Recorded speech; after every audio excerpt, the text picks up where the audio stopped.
The ceiling above his head was high and dark. Cobwebs hung in the corners. The fabric of the canopy had yellowed and smelled musty. Daniel Reed opened his eyes and didn't recognize the ceiling, the room, or even his own hands. His hands were narrow, pale. His fingers were slender and without a single callus. He raised them to his face and turned his palms upward. These weren't his hands. For 27 years, his hands had held tools. They were wider at the wrists and rougher at the knuckles. These hands had never held anything heavier than a pen. He sat down on the bed. His head spun. Two streams of thought pounded in his temples at once. One stream was his own. The factory, the night shift, the overpass, headlights in his face, the crash. The second stream was someone else's. His father in a coffin. Black ribbons on the mirrors, the smell of incense, weeping behind the wall.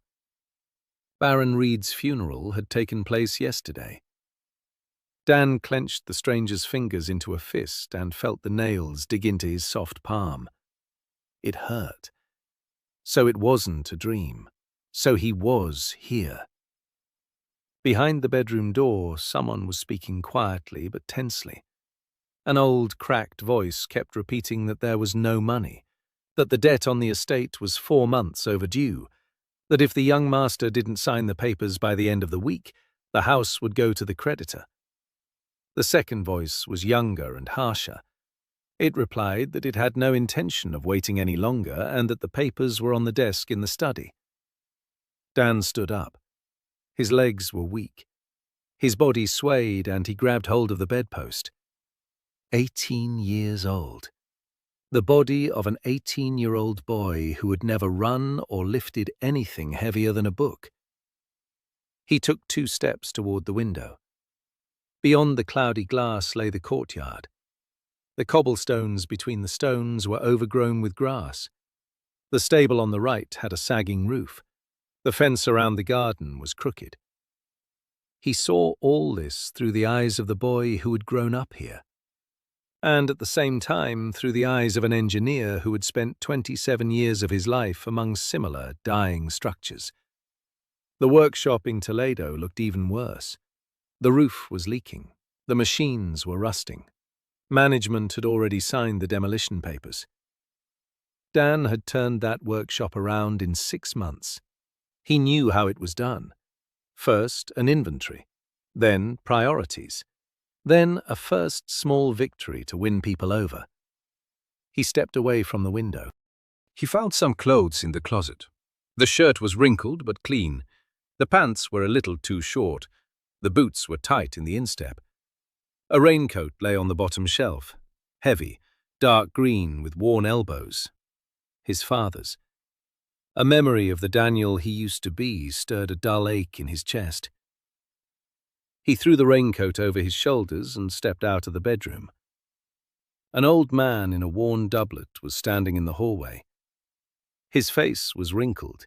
His back was straight despite his age. His hands were clasped behind his back. It was Martin, the Reed family's butler for 34 years now. Standing next to him was a man in his 40s wearing a fine tailcoat with a leather folder under his arm. A creditor. Both fell silent when they saw Dan. Martin bowed his head. Something like pain flashed in his eyes. He saw before him the boy he'd looked after since he was a baby. The boy whose father had died yesterday. The man with the briefcase looked at Dan appraisingly. He estimated his age. He assessed the odds.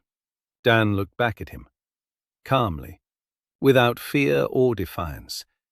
An engineer's gaze. What's the problem? What's the scope? What resources are available? He told Martin he wanted to see all of his father's papers, all the IOs, all the contracts, everything in the office. Martin blinked. In 18 years, the young man had never once asked to see the papers. The creditor began saying that time was short and that he needed a signature today. Dan turned to him and said the signature would come once he'd read every document down to the very last line, and that if the creditor wanted to wait, there was tea in the kitchen. If not, the gate was open. The creditor opened his mouth. Then he closed it. He looked at Martin. Martin was looking at the young gentleman as if he was seeing him for the first time. The creditor said he'd come back tomorrow. He turned and left. His footsteps echoed down the stairs and faded away. Dan turned to Martin. The old man stood motionless. His hands were trembling slightly. Dan told him they needed to talk, not like a master to a servant, like two people whose house is on fire and who have no water. Martin was silent for 3 seconds. Then he nodded. They went down to the study. The room was small. The desk was piled high with papers. 2 boxes of letters stood on the floor. Dust covered everything except the armchair by the desk. His father had sat there until his very last day. Dan sat down in the armchair. It creaked. He began sorting through the papers. Martin stood nearby and explained. A debt to Crane's Trading House. 400 gold pieces. 4 months overdue. A debt to the Hunters Guild for the appraiser's fee. 120 gold pieces. Back taxes on the dungeon. 200 gold pieces. Wages for the servants for the past 7 months. Martin himself hadn't been paid for 10 months. Betty the cook, Aldrich the stable hand, Meg the gardener. They'd all been working for free. They'd all stayed. Dan looked up at Martin. He asked why they'd stayed. Martin answered simply. Because Baron Reed was a good man. Because when Aldrich broke his leg, the Baron brought him meals himself. Because when Betty's husband died, the Baron paid for the funeral out of his own pocket. Because this is home. Their home. Dan nodded. He set aside his papers. He stood up. He told Martin he wanted to inspect the estate. Everything. Every room, every outbuilding, every corner. And especially the dungeon. Martin froze. The dungeon had been a forbidden topic in the Reed household for the past 10 years. Daniel's father had gone down there 3 times. Each time he came back up pale and silent. The dungeon beneath the west wing was considered cursed. The monsters there were small and vicious. The loot was pitiful. Stone beetles gnawed at the walls and widened the corridors leading to nowhere. Flaming slugs spat acid at anyone who approached. Hunters refused to go down there for whatever fee the family could offer. The guild officially classified it as a G-rank dungeon, the lowest rank. Hopeless. Empty. Martin said it was dangerous and that the young master shouldn't take the risk. Dan replied that he wasn't going to take any risks. He was just going to look around. They began their tour in the kitchen. Betty was standing at the stove. A woman in her 50s with red hands and tired eyes. She was cooking porridge from the last bag of grain. Dan surveyed the kitchen. The stove was old, but in working order. The chimney was clean. The dishes were chipped, but intact. There was enough food to last a week, maybe 10 days if they stretched it out. He walked through the back door into the yard, the stable. Aldrich was grooming the only remaining horse, an old gelding named Chestnut. The stable roof was leaking in 3 places. Aldrich had plugged the holes with rags. Dan examined the rafters. The wood was damp, but not rotten. It could be repaired. He walked on. The smithy. That's where he stopped. The smithy stood empty and cold. The bellows were cracked down the middle. Tools hung on the walls, covered in rust. The anvil was in good condition. Heavy, made of real steel. Next to the forge stood a barrel of coal. Empty. An apron hung on the wall. Dan took it down and examined it. Leather, burned through in 2 places. A name was embroidered on the inside. Hans. He asked Martin who Hans was. Martin explained. Hans had worked as a blacksmith on the estate for 20 years. When the mine stopped yielding ore and the forge cooled down, Hans left for the city. Now he lives in the village down the hill. He makes ends meet by repairing ploughs. He's 62 years old. His grandchildren are starving. Dan hung the apron back up. They walked through the garden. Meg had tried to grow something in the garden beds, but the soil was poor. The well was working. The fence needed repair. Beyond the garden began the estate's west wall. Old, stone, with a crack running from the foundation to the second floor.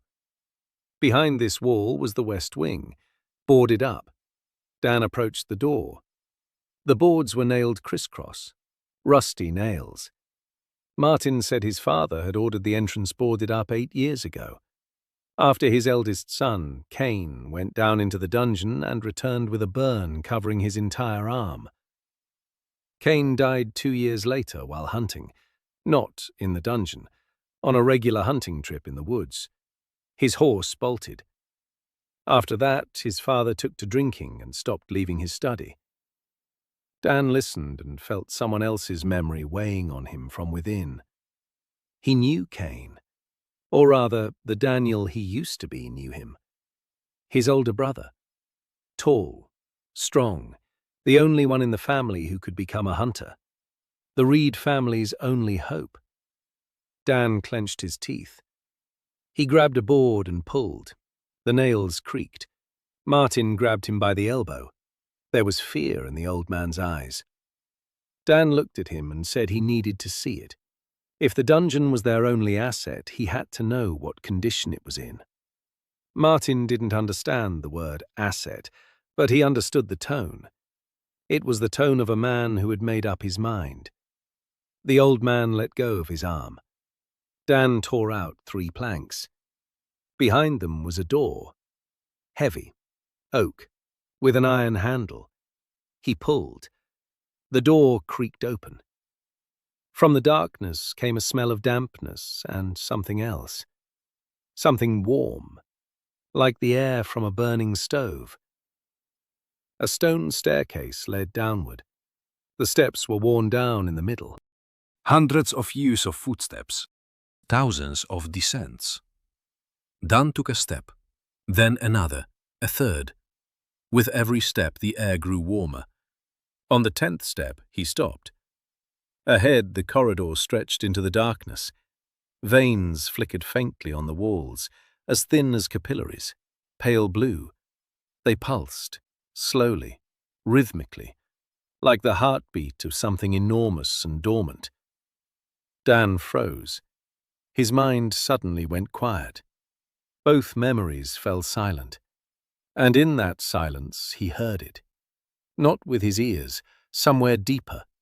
A single word.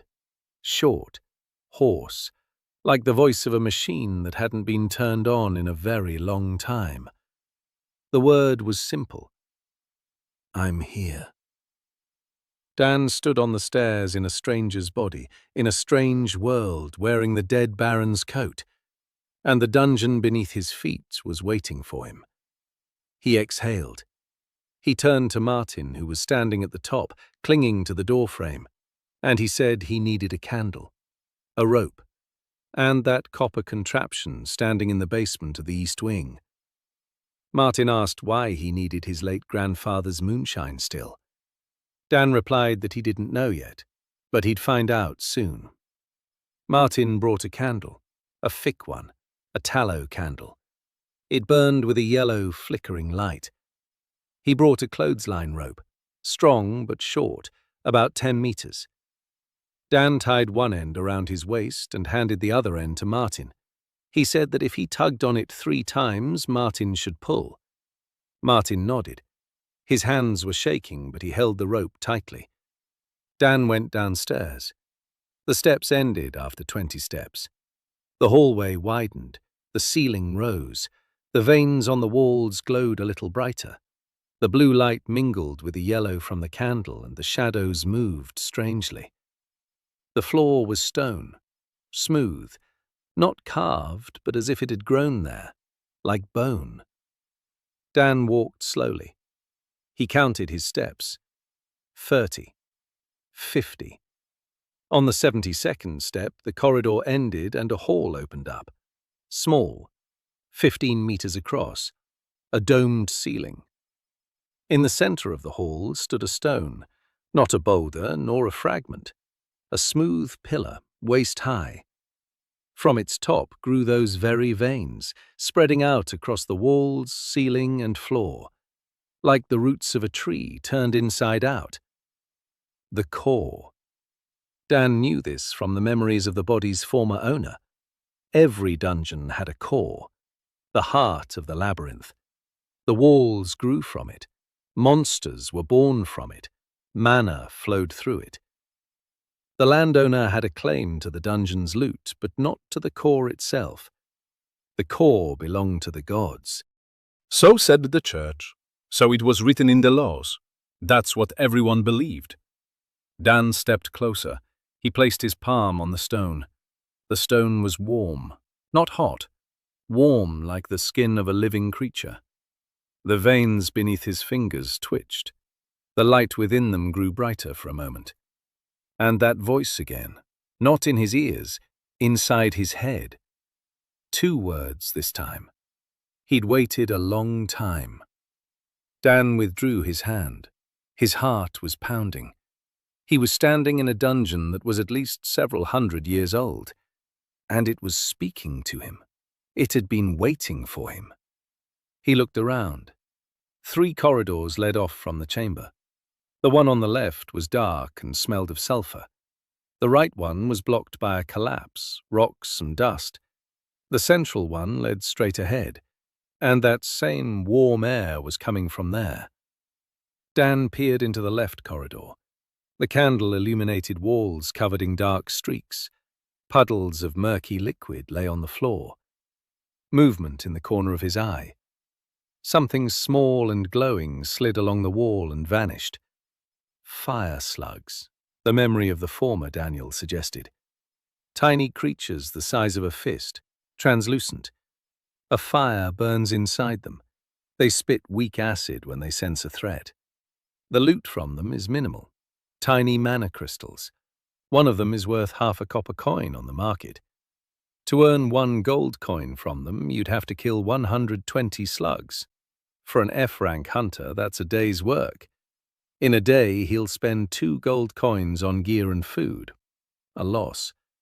That's exactly why no one worked in the Ridov dungeon. The numbers just didn't add up. Dan looked at the slime and was thinking about something else entirely. He wasn't thinking about loot. He was thinking about temperature. The slime is burning from the inside. It radiates heat. 1 slime is like a small space heater. 20 slimes are like a small stove. 100 slimes are like a boiler room. And they're free. They reproduce on their own. They don't ask for a salary. They don't get sick. They reproduce on their own. He returned to the core. He placed his hand on the stone again. He concentrated. He tried not to speak, but to think. To direct his thought downward through his palm into the stone, like a signal through a wire. Nothing happened. He tried a different approach. He imagined a diagram, a simple one. The left corridor, a narrow passage. The walls are closer together. Not a trap, just a narrower corridor. And at the end, a small widening, like a room. With a recess in the floor, a pool, small, for water. He held that image in his mind for 3 minutes. His hand began to tingle. The veins beneath his palm glowed a little brighter. And the voice again. 1 word. Slowly. Dan didn't understand at first. Then he did. The core was saying it could do it. But slowly. It needed time, it needed mana, and he had little mana, very little. He remembered the inventory he'd taken 2 years ago at the warehouse in Ohio, an old warehouse, half empty. Management had ordered it written off and shut down. Dan climbed inside and discovered that half the shelves weren't empty, they were just poorly labeled. There was enough raw material there for 3 months of work. No one knew because no one had checked. The core was just like that warehouse. Everyone had assumed it was empty because no one had spoken to it in 1,500 years. Dan pulled his hand away. He looked at the candle. It had burned down a third of the way. Time to go back up. He tugged on the rope once. Martin called down from above that he could hear him. Dan walked back, counting his steps. It was already dark on the surface. Evening. Martin stood by the door, white as a sheet. Dan told him that everything was fine down there, that the dungeon wasn't cursed, that it was just empty and abandoned, just like the whole house. Martin didn't answer. They went into the kitchen. Betty set 2 bowls of porridge on the table. Dan sat down and ate. The porridge was bland. The grains were cheap. No butter. Not enough salt. He finished it all. Then he took out of his pocket the piece of paper he'd taken from the study. A map of the estate drawn by his father. Rough, with incorrect proportions, but usable. Dan turned it over and began drawing on the back, with charcoal, a diagram. The left corridor of the basement, slugs, a narrow passage, the pool water trough, a pipe leading from the pool. Upstairs, through the west wall, into the smithy, to the blast furnace. Betty looked at his drawing. She didn't understand a thing. Martin stood behind her, looking at it too. Dan explained. The slugs are hot. If you gather them in one place near water, the water will heat up. If you run a pipe from the hot water to the bellows will work. No coal, no firewood, for free.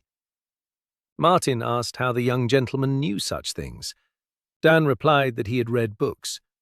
Martin didn't believe him, but he didn't argue. In the morning, Dan got up before dawn. He went down to the basement of the east wing. He found his grandfather's moonshine still, made of copper, tarnished green, with a long serpentine tube. Beautiful craftsmanship. Pure copper of good thickness. He took the still apart. He ended up with 4 meters of copper tubing, 2 containers and a set of fittings. He returned to the kitchen and asked Betty to lend him her largest pot. Betty gave him a cast-iron pot with a broken handle. Dan took the cauldron and the tubes and headed for the basement. Martin followed him, silently, with a lantern. They went downstairs. Dan approached the core. He placed his hand on it, mentally conjured the image again. A narrow corridor, a pool. The veins flashed. A voice said one word. Start. Dan stepped away from the core and headed toward the left corridor. He stopped halfway, turned to Martin, said he needed a hunter, the cheapest one, someone who has nothing to lose. Martin thought for a moment. He said there was a guy in the village, Thomas, 20 years old. He'd been ranked F 6 months ago. Not a single assignment since then.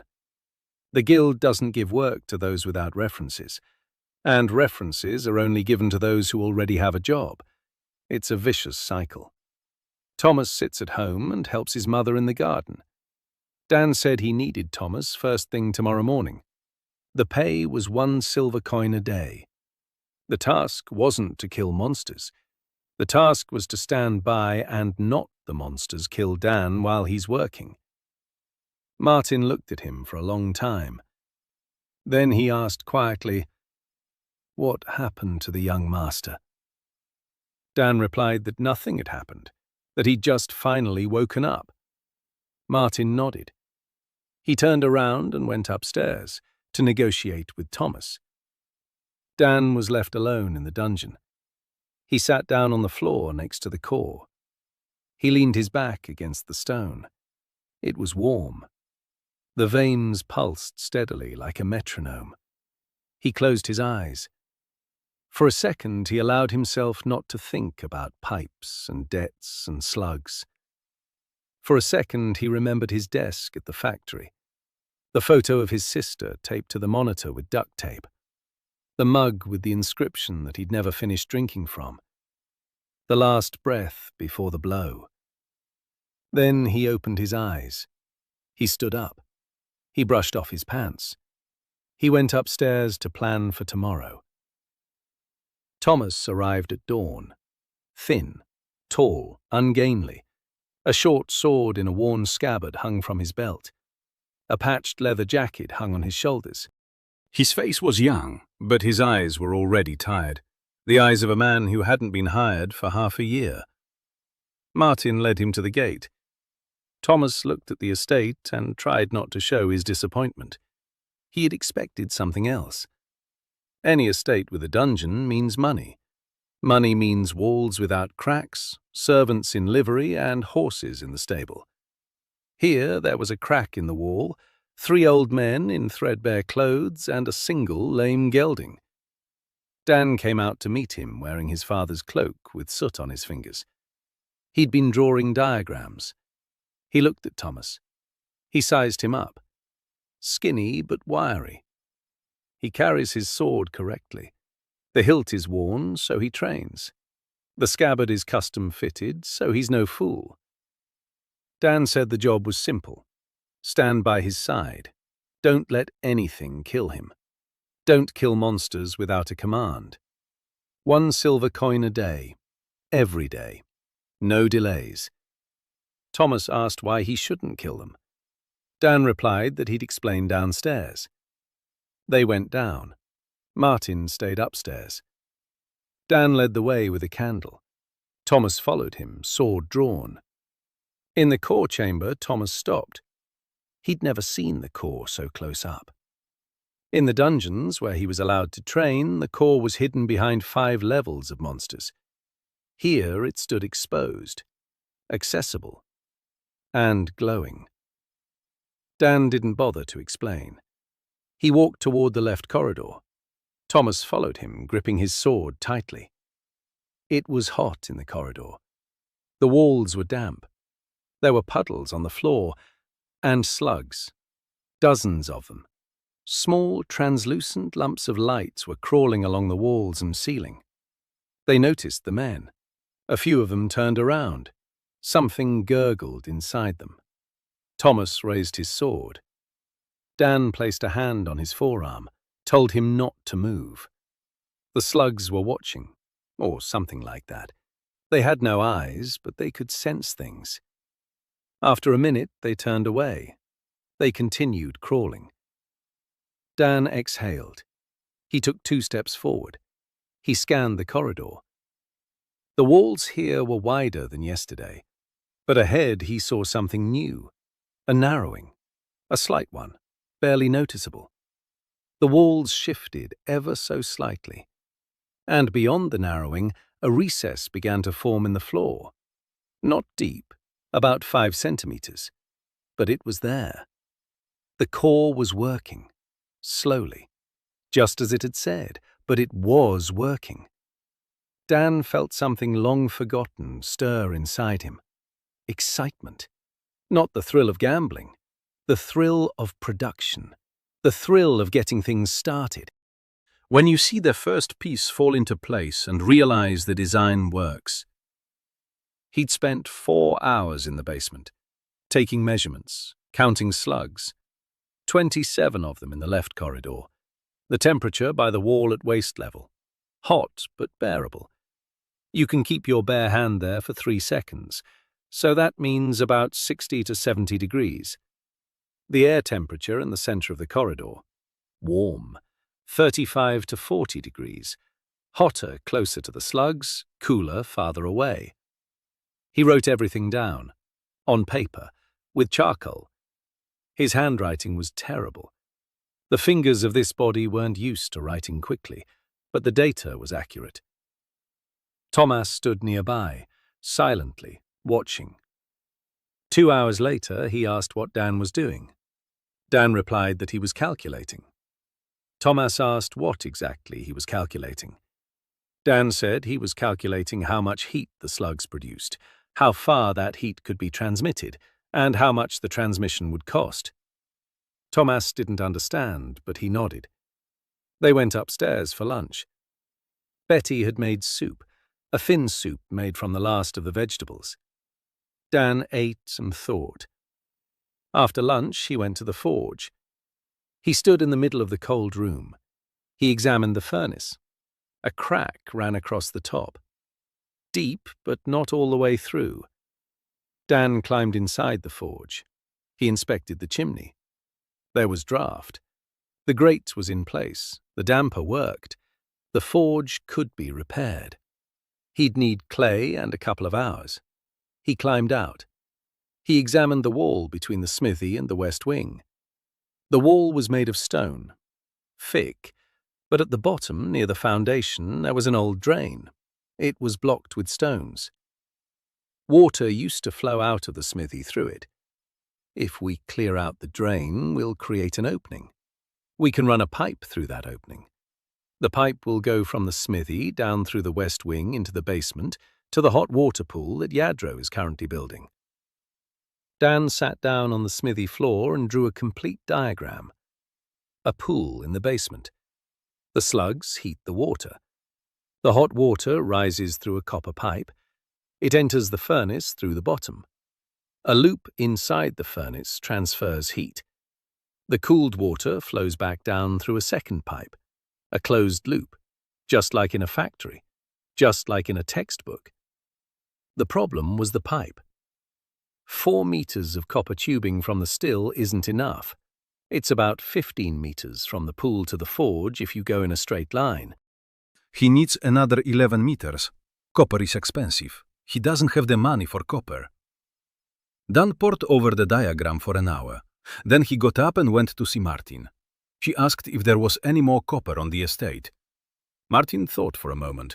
Then he remembered. In the attic of the east wing stood the former Baroness's old bathtub. It was made of copper. Huge, with legs shaped like lion's paws. The Baroness had died 12 years ago. No one had touched the bathtub. Dan went up to the attic. The bathtub was there, green with patina, heavy, beautiful. He looked at it and silently apologized to the late Baroness. Then he asked Aldrich to help carry it downstairs. Aldrich was a strong man, even at 50. The two of them hauled the bathtub down the stairs. They set it down in the courtyard. Dan grabbed a hammer and chisel from the smithy. He began cutting the tub into strips. The work was hard. His hands weren't used to physical labor. An hour later, everything ached. His palms were red. A blister had formed on his index finger. Thomas stood nearby and watched as the young Baron chopped up his grandmother's copper bathtub. Then, without a word, he picked up a second hammer and began to help. By evening, they had strips. They were uneven and of varying widths, but they were made of copper. Dan said they needed to make a pipe out of them, roll the strip into a cylinder and solder the seam. Soldering requires solder and heat. So far, the only heat comes from candles. That's not enough. He thought about it all evening. The solution came to him at night. He went down to the core, alone, with a candle. Martin was asleep. Thomas had gone home. Dan placed his hand on the stone. He visualized a picture in his mind. A small patch of floor next to the core. Hot, very hot, like a stove, about the size of his palm. The core responded. One word. I can. An hour later, a spot appeared on the floor next to the core. The stone in that spot became hot. Dan held up a strip of copper. He placed it on the hot floor. The copper began to heat up. He worked until morning. He bent the strips. He soldered the seams with pieces of tin he'd found in the smithy. His hands shook from exhaustion. His fingers were burned. But by dawn, he had 3 meters of homemade pipe. Crooked, with solder drips. Ugly, but airtight. He went upstairs. Martin was already awake. He was standing by the door to the west wing, waiting. He saw Dan. He saw his hands. Dan said everything was fine. Martin said no, that the young gentleman needed to eat and sleep. Dan looked at him. He wanted to object. Then he remembered the rule he'd come up with himself at the factory. A tired engineer makes mistakes. Mistakes cost more than lost time. He nodded. He went to the kitchen, ate some porridge, lay down, slept for 4 hours. On the third day, the pool was ready. A small depression in the floor of the left corridor, knee-deep. The walls were smooth. The core had grown them slowly, millimetre by millimetre, just as bone grows around a fracture.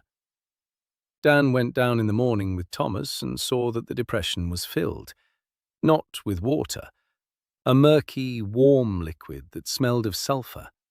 The slugs adored it. 4 of them were already sitting on the edge of the pool. 2 more were calling toward it along the wall. They would dip the front part of their bodies into the liquid and freeze, like cats by a bowl of milk. Dan watched for 20 minutes. The slugs showed no aggression. They were occupied, content. The temperature of the liquid in the pool was high. Dan dipped his finger in and pulled it back a second later. Hot, 70 degrees or more. Perfect. He began laying the pipe. The first 4 meters were a copper tube from a moonshine still, smooth, straight, the right diameter. He fed it into the pool so that the lower end was submerged in the liquid. He secured it with stones. The slugs didn't pay any attention. The next few meters were made of homemade pipes, crooked and ugly. He joined them using tin and copper couplings cut from the remains of a bathtub. He checked every joint. He blew into the pipe. He listened. If it whistled, it meant there was a leak. He sealed it with clay. He checked it again. Thomas helped hold the pipe while Dan soldered. The boy no longer asked why. He was beginning to understand. Slowly, but he was beginning. On the 4th day, the pipe reached the core chamber. On the 5th, Dan carried it up the stairs. That was the hardest part. The pipe was heavy. The staircase was narrow. Every bend had to be shaped by hand. He heated the pipe at the hot spot near the core and bent it using a wooden block. Aldrich helped by, taking the pipe as it came and securing it to the smithy wall with brackets made from old horseshoes. On the 6th day, Dan cleared out the block drain in the smithy wall.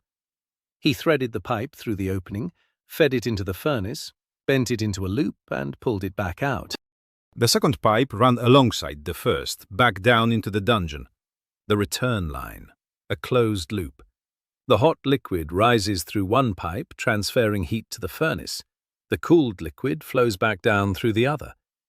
Gravity alone wasn't enough. We needed either a height difference or a pump. Dan didn't have a pump, but he did have a core. He went downstairs. He placed his hand on the stone. He explained, mentally. The liquid in the basin needed to move. It shouldn't stand still, it should flow. From the basin into the pipe. From the pipe back into the basin. A cycle. The core thought for a long time, about 5 minutes. Then it replied with 2 words. I can push. And one more. Not enough power. Dan understood. The core could create weak pressure in the system, like a weak pump, but it would cost it mana, a little but constantly. So mana would be spent not only on the dungeon's growth but also on circulation. Dan did the math. For now, there were no other tasks requiring mana. The dungeon was small. It has nowhere to grow and no reason to. Let it pump. He gave the command. The core started up. The liquid in the pool stirred. It quivered. It began flowing toward the pipe's entrance. Slowly. The slugs recoiled in surprise. Then they returned. An hour later, Dan was standing in the smithy. He placed his palm against the pipe at the entrance to the furnace. Warm. Not hot, but warm. 2 hours later, the pipe became hot. 3 hours later, Dan placed his hand on the wall of the furnace, and he felt the heat. The furnace was heating up, without coal, without firewood, without a fire. It was heating up with the heat of the fiery slugs from the underground chamber, transmitted through the water and the copper pipe 15 meters upward. He stood in the cold smithy and felt the iron furnace beneath his palm growing hotter and hotter. And he smiled, broadly, like a fool. Betty peeked into the forge. She looked at the bellows. She looked at Dan. She asked where the heat was coming from. Dan said it was from the dungeon. Betty crossed herself. Dan said it wasn't magic, it was physics. Betty didn't know the word physics. But the bellows were warm, and heat was radiating from them, and the smithy wasn't cold for the first time in 6 years. She crossed herself again, just in case. Then she left. An hour later, she returned with a blanket and a pillow. She laid them on the bench in the corner of the smithy. She said that since the young gentleman was going to be hanging around here at night, he might as well not sleep on the floor. Dan looked at her. He wanted to say thank you. His throat tightened. He nodded. The next morning, he sent Martin to the village, to Hans. The old blacksmith lived in a small house by the stream. Martin returned 2 hours later, alone. Hans had refused. He said he was too old, that the blacksmith's shop was dead, and that there was no point in giving the boy false hope. Dan listened. He nodded. He put on his father's coat. He went to the village himself. He found Hans's house easily. Small. The roof was patched up. Ploughs and hoes waiting to be repaired were stacked against the wall. Dan knocked. A girl of about 10 opened the door. She was thin with big eyes. Behind her stood a younger boy. Dan asked if he could see the old man. The girl called out. Hans came out. He was tall, broad-shouldered despite his age. His hands were enormous. His face was heavy and weary. He looked down at Dan. He recognized him. He said he'd already told Martin. The forge was dead. The bellows were cracked. There was no coal. There was nothing to talk about. Dan didn't argue. He said one thing. He said the bellows were hot, right now, without coal. Hans fell silent. He stared at Dan for 10 seconds. Then he said it was a lie. Dan said he wasn't asking him to believe it. He was asking him to come and feel it. Hans stood in the doorway. Then he looked at his granddaughter, at his grandson, at the broken ploughs against the wall, at his own hands. He said he'd come to take a look, not to work, just to look. They walked back together, in silence. Hans walked with difficulty. His knees ached. When they entered the blacksmith's shop, Hans stopped in the doorway. He stood there for a moment. Dan saw him looking at the anvil, at the walls, at the tools he himself had hung there 20 years ago. Then Hans walked over to the forge. He reached out his hand, touched the wall, froze, pulled his hand back, reached out again, looked at Dan. There was something in the old blacksmith's eyes that Dan had seen before, at the factory, when a foreman who'd been laid off from a plant that was shutting down sees the machines running again. Not joy yet. Hope, cautious, painful, ready to fade away at any moment. Hans asked how. Dan pointed to the pipe. He explained, briefly, slime, hot water, copper pipes, a closed loop. Hans listened. He nodded. He didn't understand half the words, but he understood the main point. The bellows were working. Dan pulled an apron wrapped in a rag out of his pocket. That very one. Lever, with his name embroidered on it. He laid it on the anvil. Hans looked at the apron, then at Dan, then at the bellows, then back at the apron. He picked it up, unfolded it, put it on. tightened the straps, turned toward the horn, ran his hand along the edge, along the crack. Said he'd fix the crack himself. All he needed was some clay and a day's work. Dan nodded. Hans fell silent. He stood in his old apron in front of his old horn. Then he said quietly that he wasn't interested in a salary, that all he needed was a roof over his head for his grandchildren and 3 meals a day. Dan said there would be a roof, there would be food, and there would be a salary too, once the first orders came in. Hans grunted. He didn't believe it, but he didn't take off his apron. Hans repaired the crack in the forge in a day and a half. He mixed clay with sand and crushed brick. He laid it down layer by layer. He dried each layer with the heat from the forge, which was now running constantly. Dan watched. The old man worked precisely and without any unnecessary movements. Every touch was deliberate. 30 years at the anvil had imprinted an unforgettable memory on his hands. By the morning of the 3rd day, the forge was ready. Hans stood before it, squinting against the heat.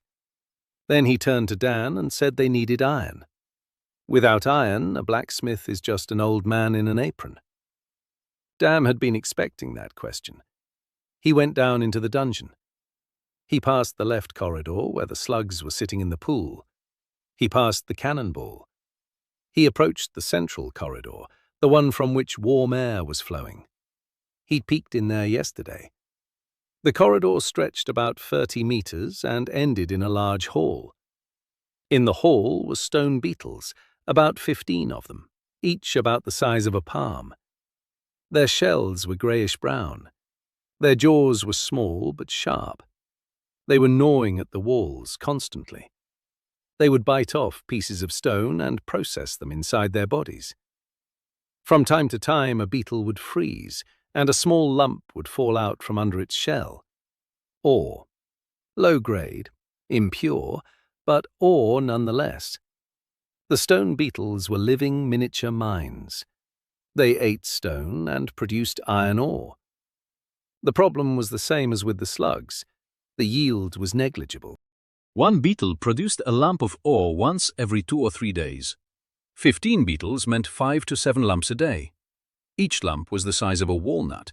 It would take a month to gather enough ore for a single blacksmithing order. Not worth it. But Dan looked at the beetles and wasn't thinking about the current 15. He was thinking about why there were only 15. The beetles reproduced on their own, just like the slugs. The dungeon gave birth to them. The core created them from mana. But the core was weak, and there was little mana.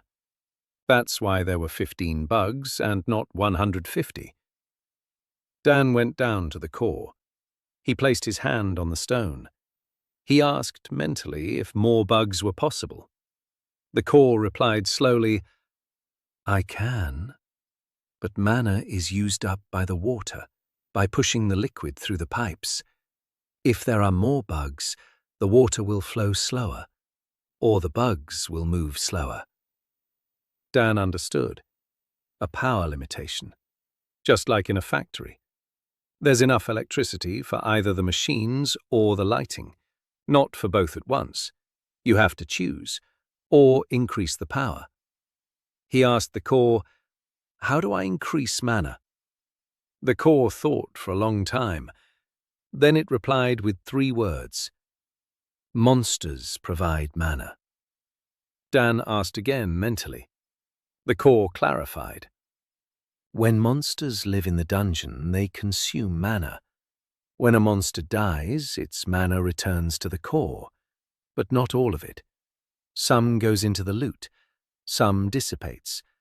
About 30% returns. But when a monster lives a long time, eats well, and is active, it generates mana.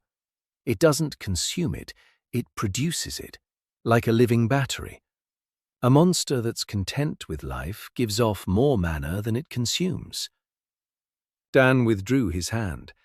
He sat down on the floor. He thought. The slugs in the pool. They're content. They eat sulfur water. They're not aggressive. They generate mana. The core receives this mana. It spends it on circulation and on creating new monsters. If there are more slugs and they're happy, the core will receive more mana. More mana means more bugs. More bugs mean more ore. More ore means work for Hans. Work for Hans means money. Money means food. Food means salaries. Salaries mean people. People mean growth. A closed cycle. Not dead. Alive. Growing. He stood up, returned to the core, mentally presented a new image. A bigger pool, twice as big, and a second pool next to the first one for the new slugs, and a corridor between them so the slugs could crawl over. The core replied, 3 weeks. Dan agreed. 3 weeks is fast. At the factory, redesigning a workshop took 3 months. He went upstairs. Thomas was waiting at the entrance. Dan told him they had a new task today. They had to go down to the beetles, collect all the ore lying on the floor, every lump. Thomas asked why. Dan said they had a blacksmith and a forge. Now they needed raw materials.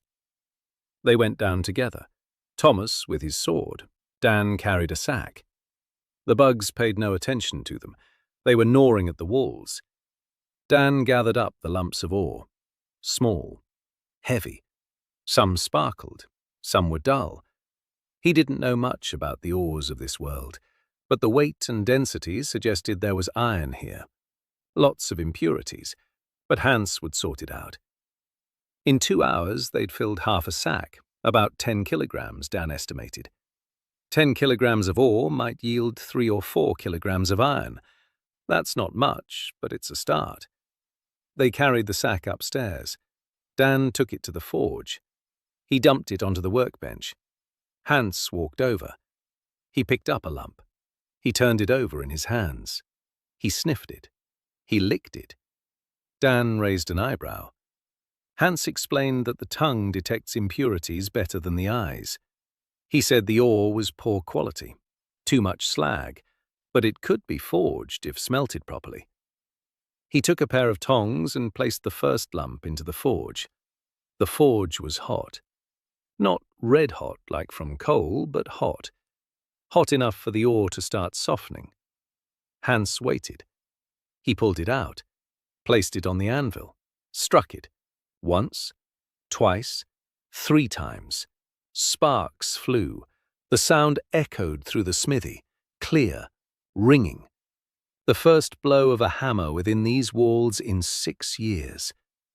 Betty ran in from the kitchen. She stood in the doorway. Aldrich came over from the stable. Meg peeked out from the garden. Martin stood in the hallway and listened. Hans struck, steadily, rhythmically. He turned the workpiece, struck again. Slag flew off in black flakes.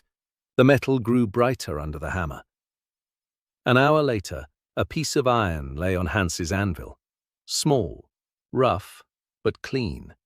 He picked it up with tongs, showed it to Dan. He said the quality was average. It wouldn't work for a serious weapon, but for nails, for staples, for hinges, for horseshoes, for 100 things you need every day. It would work for that. Dan nodded. He asked Hans how much a kilogram of such items cost at the market. Hans thought for a moment. He said that nails were 3 copper coins per dozen. Staples were 5. Horseshoes were 1 silver coin per set. If making hinges for doors and shutters, it was 2 silver coins per pair. Dan did the math in his head. 10 kilograms of ore a day, 3 kilograms of iron.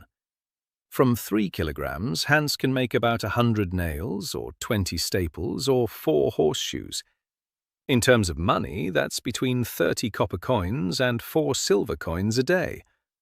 Not much, but the expenses are practically zero. The ore is free, the beetles produce it themselves, fuel is free, the slugs heat the furnace for free, The only expense is food for Hans and his grandchildren, plus 1 silver coin a day for Thomas. That comes to about 2 silver coins a day in expenses. Income from making horseshoes would be 4 silver coins. 2 silver coins in net profit per day. 60 silver coins a month. 6 gold pieces. Not much, but the debt to the creditor is 400 gold pieces. Interest will keep piling on. 6 gold pieces a month won't cover the debt. They won't even cover the interest. He sat in his father's study that evening. Papers were spread out on the table. The numbers didn't add up. At the current rate of production, he'll last half a year. Maybe a year if he stretched it out, but no more. The creditor would come again, and this time paperwork wouldn't stop him. He needed to scale up. More bugs, more ore, more slugs, more mana for the core, more power. But the core was weak. It grew slowly. It needed time.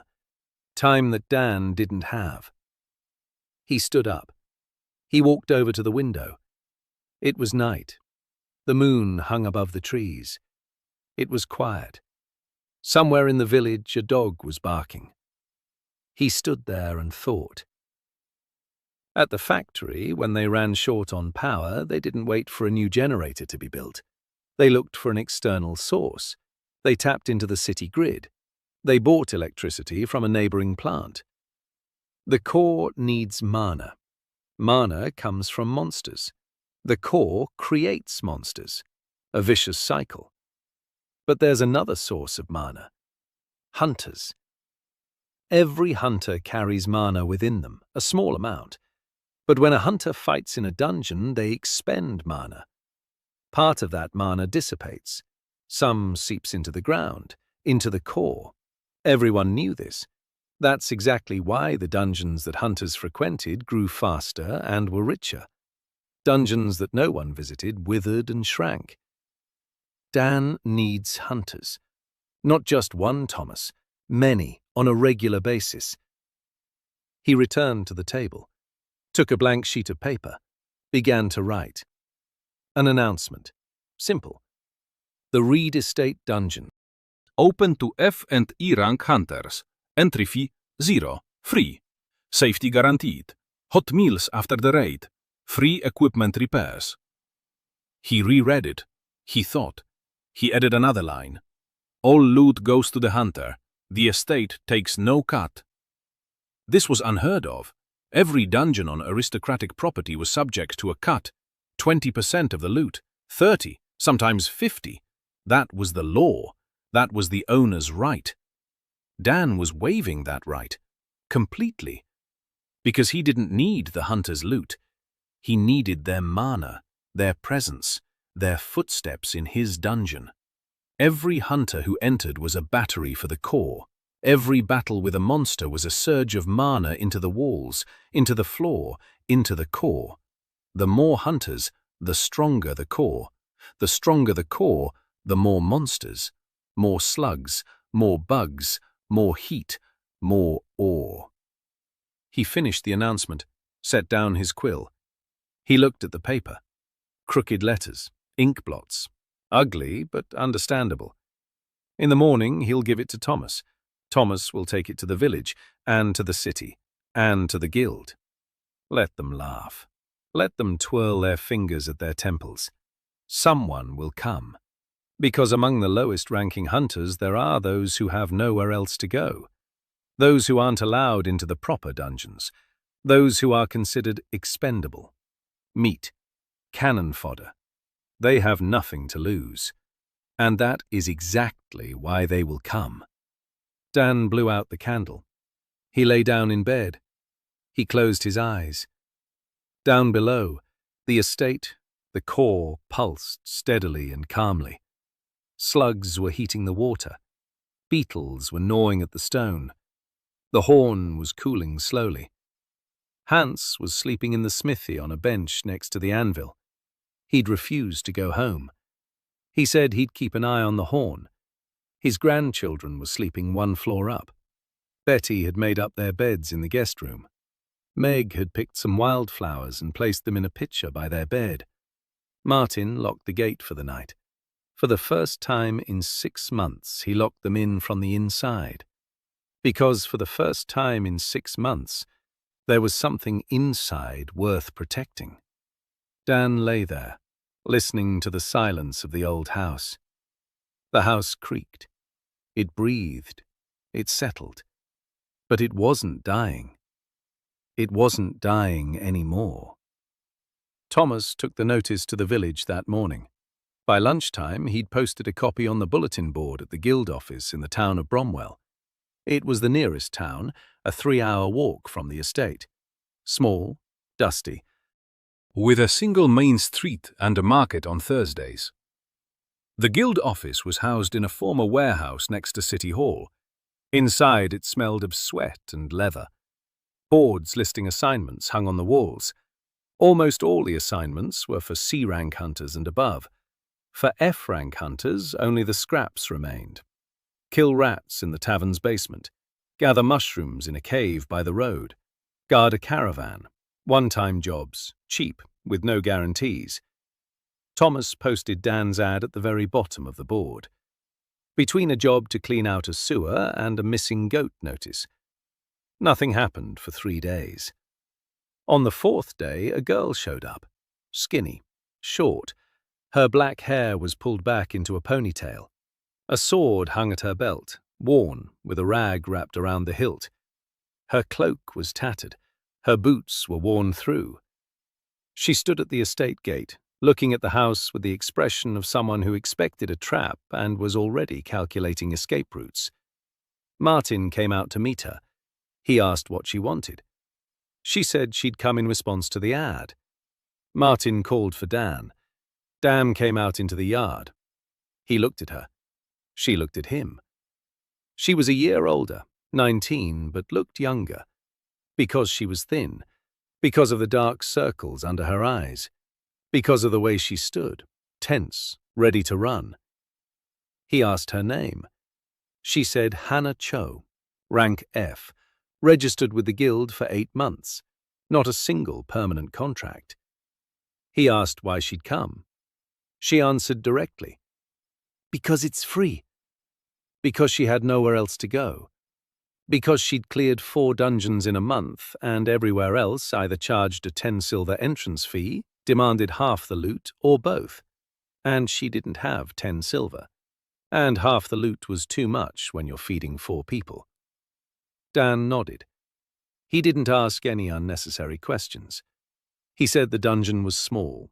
The monsters were weak, scrimes and bugs. The loot was meager. She replied that meager loot was better than none at all. He led her to the entrance. On the way, he explained the rules. Don't kill the slimes in the left corridor. That's the work zone. Don't touch the pool. Don't touch the pipes. In the central corridor and beyond, it's okay. You can hit the bugs. Slime's outside the work zone, too. All the loot is hers. Hannah listened. She nodded. She didn't believe him. She was waiting for a catch. They went down. Hannah saw the core. She froze. Then she saw the slugs in the pool, the pipes, the veins on the walls. Dan led her into the central corridor, to the bugs. Hannah drew her sword. She looked at the bugs. They were small and slow. It took her 20 minutes to kill 5 of them.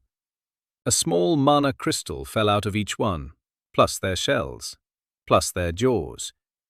Small change. At the market, it would all be worth maybe 2 or 3 silver pieces. But she'd worked for 20 minutes, not 3 hours, not a day, 20 minutes, and no one was standing over her shoulder taking half. Hannah gathered the loot. She looked at Dan. Her eyes were filled with disbelief. And something else. Cautious hope.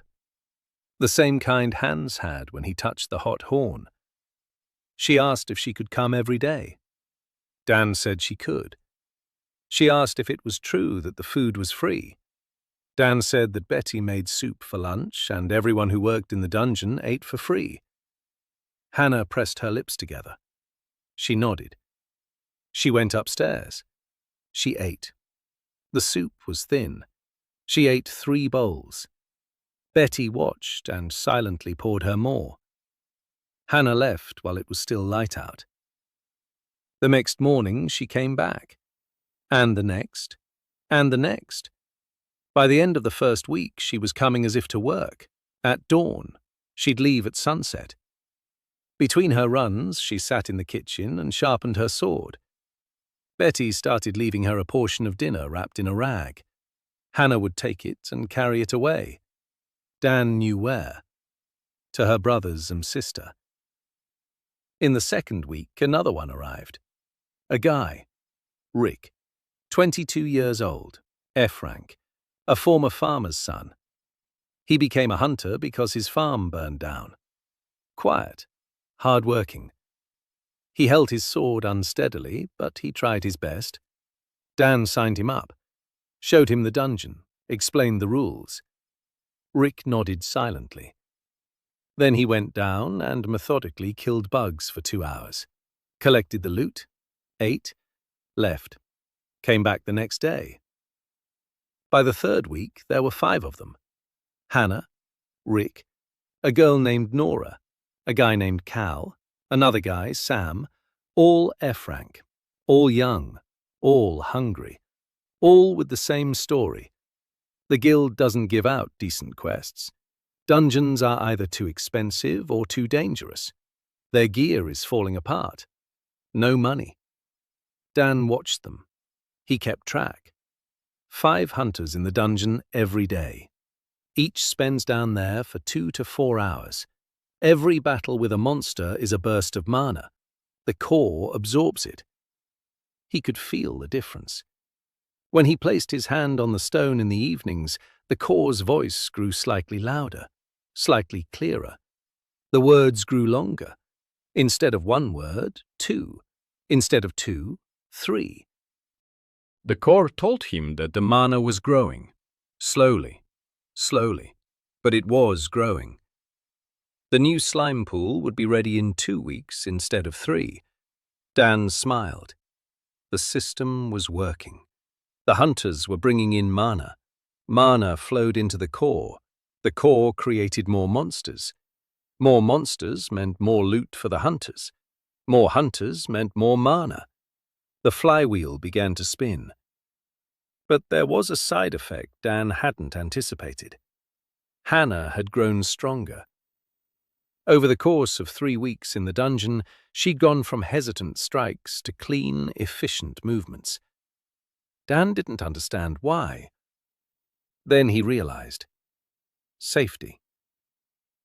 In a typical dungeon, an F-rank hunter is under constant stress. Any mistake can be fatal. He doesn't learn, he survives. Here, the monsters were weak. The bugs were slow. The slugs in the work area didn't attack at all. Hannah could afford to try things out, to make mistakes, to experiment, without the risk of dying. A training ground. That's what he had built. Not a dungeon for hunting, a training ground for beginners. The idea sank in like a stone in water. Ripples spread out. He sat in his office that evening and drew. Not pipes or schematics. A business plan, on parchment, with a quill pen. The ink smudged and he got angry. Reed's Dungeon, a training ground for F and E rank hunters. Admission is free, or almost free, a nominal fee. 5 copper coins a day. That's less than the cost of lunch at an inn, but it comes with a guarantee of safety. Hot meals, equipment repairs at Hans's blacksmith shop, a place to stay overnight if needed, and most importantly, rapid progression. After a month of training here, an F-rank hunter can take the exam for E-rank. After 3 months for D-rank. Faster than anywhere else in the kingdom. Because nowhere else do they let a novice train in safe conditions. Everywhere else they teach the same way. They throw you into a dungeon. If you survive, you've learned. If you don't, it wasn't meant to be. Dan knew this model. That's how they trained apprentices at the factory, too. Put them at the machine and watch. If they didn't cut off a finger, they'd mastered it. He lost 2 apprentices that way in a year. Not fatally, but sick leave, lawsuits, and labor inspections. After that, he wrote a training program with instructions, protective gear, and a mentor at every stage. Turnover dropped by half. Productivity went up. Management awarded him a certificate of merit. He'll do the same thing here. He called for Hannah. She came over after dinner. She sat down across from him. Dan laid out the drawings in front of her. He explained the idea. A training ground, a tiered system. The first room is for absolute beginners, beetles, slow, weak. The second room is more complicated, slugs that spit. You have to dodge them. The third room is even harder, bigger beetles with hard shells. You need technique. Hannah listened. Then she asked how he knew all this. Dan replied that he'd read books. Hannah looked at him for a long time. She said that books aren't written that way, that she'd read books too, that books don't contain the words efficiency, flywheel, or business plan. Dan said nothing. Hannah didn't press him. She was already used to the young baron sometimes using strange words. But his hands were calloused, and his eyes were honest. That was enough for her. She said it was a good idea, that she knew a dozen guys from Bromwell who'd pay 5 copper coins for a safe training session. Dan nodded. He asked her to bring them over. Hannah stood up. She walked toward the door. She stopped. She turned around. She said quietly that the strap on her scabbard had broken, and that her sword was dangling as she ran. Dan looked at her. Then he stood up. He went to the smithy. Hans was already asleep, but the forge was still hot. Dan took a piece of leather from the scraps. He measured it out. He asked Hannah to show him the scabbard. She held it out. He looked at the fastening. He removed the old strap. He measured it. He cut out a new one. He punched holes with an awl. He attached it, adjusted it, handed it back. Hannah took the scabbard, tried it on her belt. The strap fit snugly. The sword didn't wobble. She looked at Dan. He had already returned to the table and was drawing something. He wasn't looking at her. He wasn't expecting thanks. Hannah opened her mouth, closed it. She walked out. She paused for a second at the door. Then she walked off into the night, at a brisk pace. In the morning, she brought 3 people. By the end of the week, 4 more. The Reed dungeon began to come to life. By the end of the first month, 12 hunters were venturing into the dungeon, all F rank. 2 had already risen to E rank. The guild didn't know yet. Officially, the Reed's dungeon remained a dead G rank hole in the ground that no one paid any attention to. Dan preferred to keep it that way. The longer it went unnoticed, the more time there was for growth. The core had grown stronger. The voice had become almost normal, not individual words but short phrases. The second slime pool was ready. The slimes had multiplied, 38 of them in the work area. The temperature in the pipes had risen. Hans's furnace was now more than just hot, it was glowing white hot. Hans could melt more than just beetle ore. He could work with steel. The first order came from the village. A farmer asked him to repair his plough. Hans fixed it in 2 hours. The farmer paid 3 silver coins and told his neighbor. The neighbor came with an axe to have it reforged. Then a woman came asking for a knife. Then one of the town merchants heard that there was a blacksmith shop operating at the Reed estate and sent an order for 40 nails. Hans forged them. His grandchildren ran around the yard. The girl, Mila, helped Betty in the kitchen. The boy, Arno, hauled water from the well. They ate 3 times a day, every day. Hans didn't talk about it. But Dan saw how the old man stood by the anvil every morning and ran his hand over the metal before starting work, like a man who couldn't believe he wasn't dreaming. Money came in. A little. 10 to 12 silver coins a day from the forge, plus 5 copper coins from each hunter for admission. 12 hunters meant 60 copper coins, 6 silver coins. That came to 18 silver coins a day, almost 2 gold coins. Dan paid Martin and Betty and Aldrich and Meg for all those months, in full. Martin took the money with both hands. He stood there for a moment. Then he said he didn't need it all at once, that he would have waited. Dan replied that people shouldn't have to wait for what they've earned. Martin nodded. He turned away. He left. Dan saw him wipe his eyes with his sleeve in the hallway. But the main problem hadn't gone away. The debt. 400 gold pieces to Crane's trading house, 120 guilders, 200 crowns, plus interest. 2 gold pieces a day is 60 a month. The debt totals 720 with interest. A year to pay it off. If there are no unexpected expenses. There were always unexpected expenses. Dan knew this from his past life. Something would break. Someone would get sick. An audit will come. He needed to build a safety margin. And he needed to scale up. He went down to the core that evening. He placed his hand on the stone. He asked about the stone beetles. The core replied. There were now 23 beetles. There had been 15. The mana from the hunters had allowed him to create 8 new ones.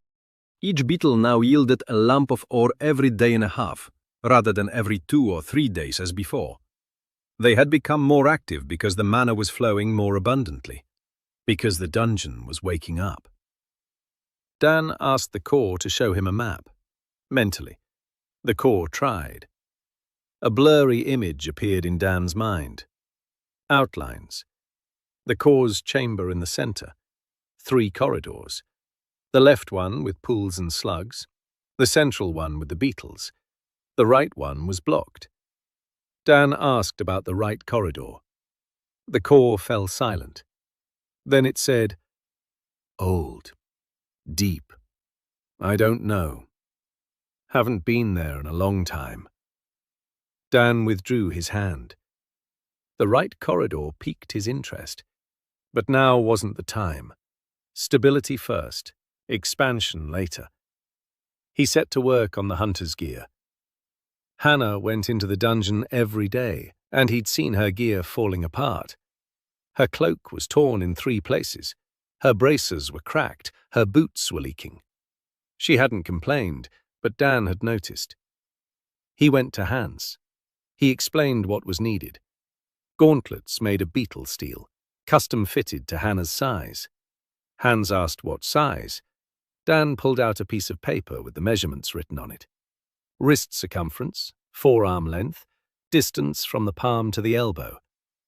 He took them discreetly while Hannah was eating soup, by the way she held her spoon, by the way she rested her hands on the table.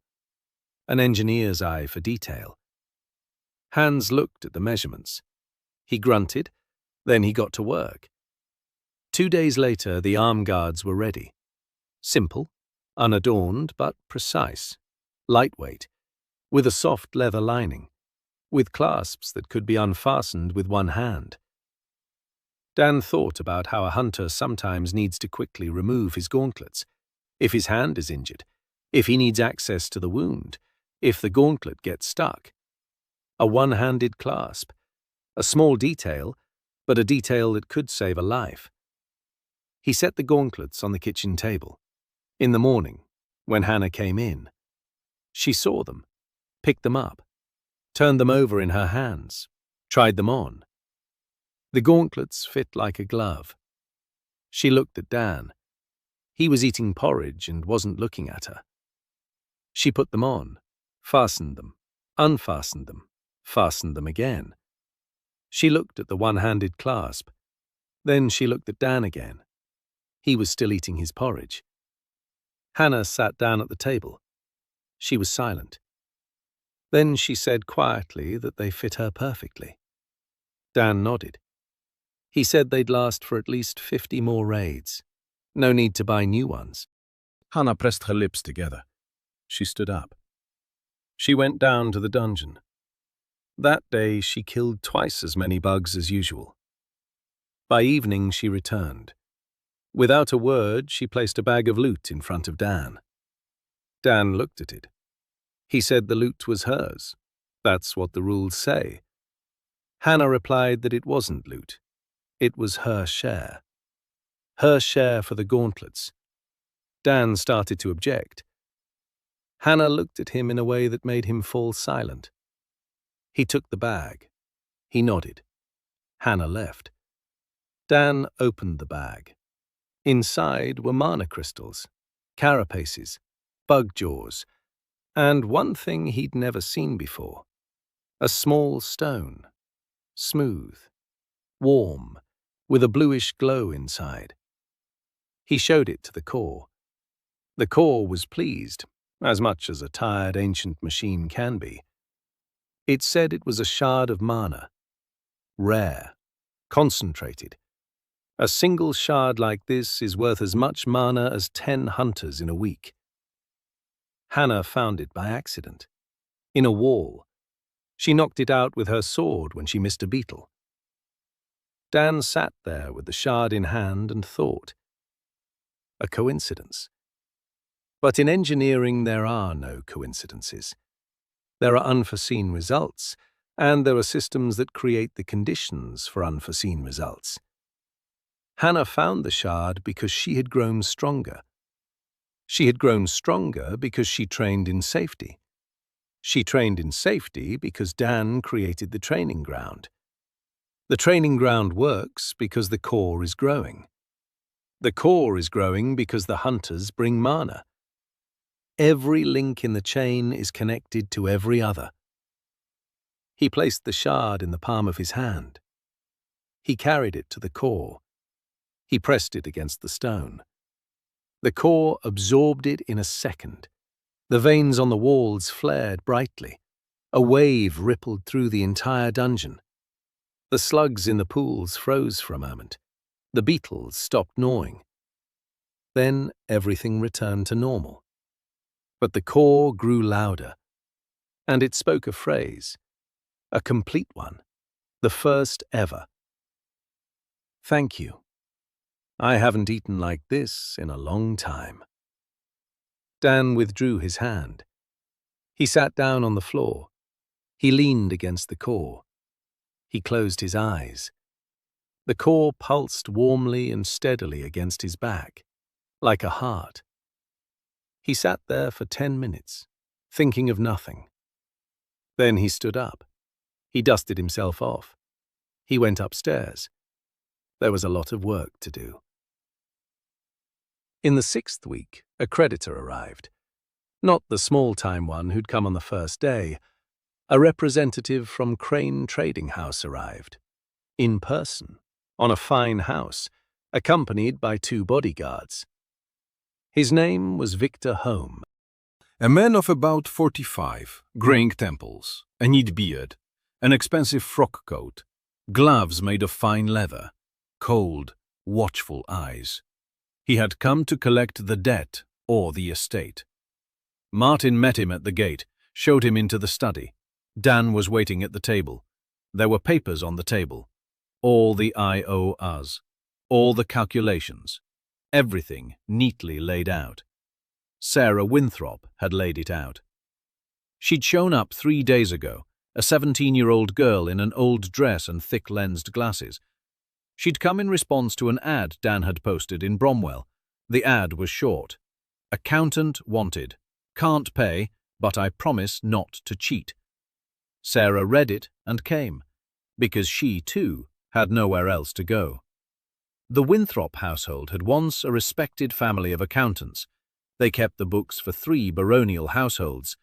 Then the households went bankrupt, one after another. The Winthrops lost their clients.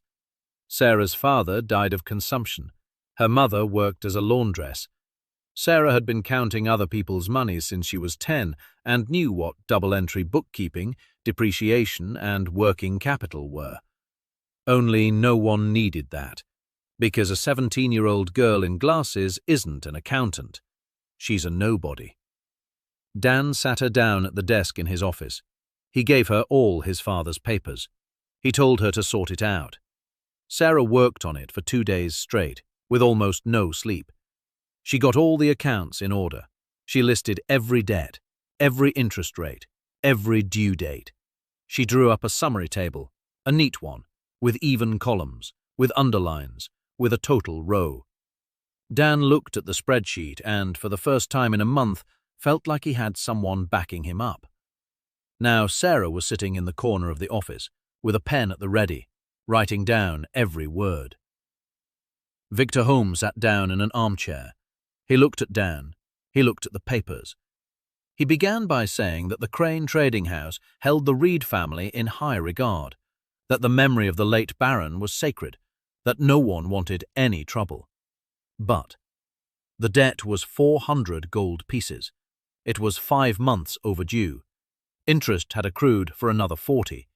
The total was 440. If payment was not received within a month, the trading house would be forced to file a petition with the Crown Court for the confiscation of the property. Dan listened. He nodded. He didn't interrupt. When Holmes finished, Dan opened the folder in front of him. He took out a piece of paper.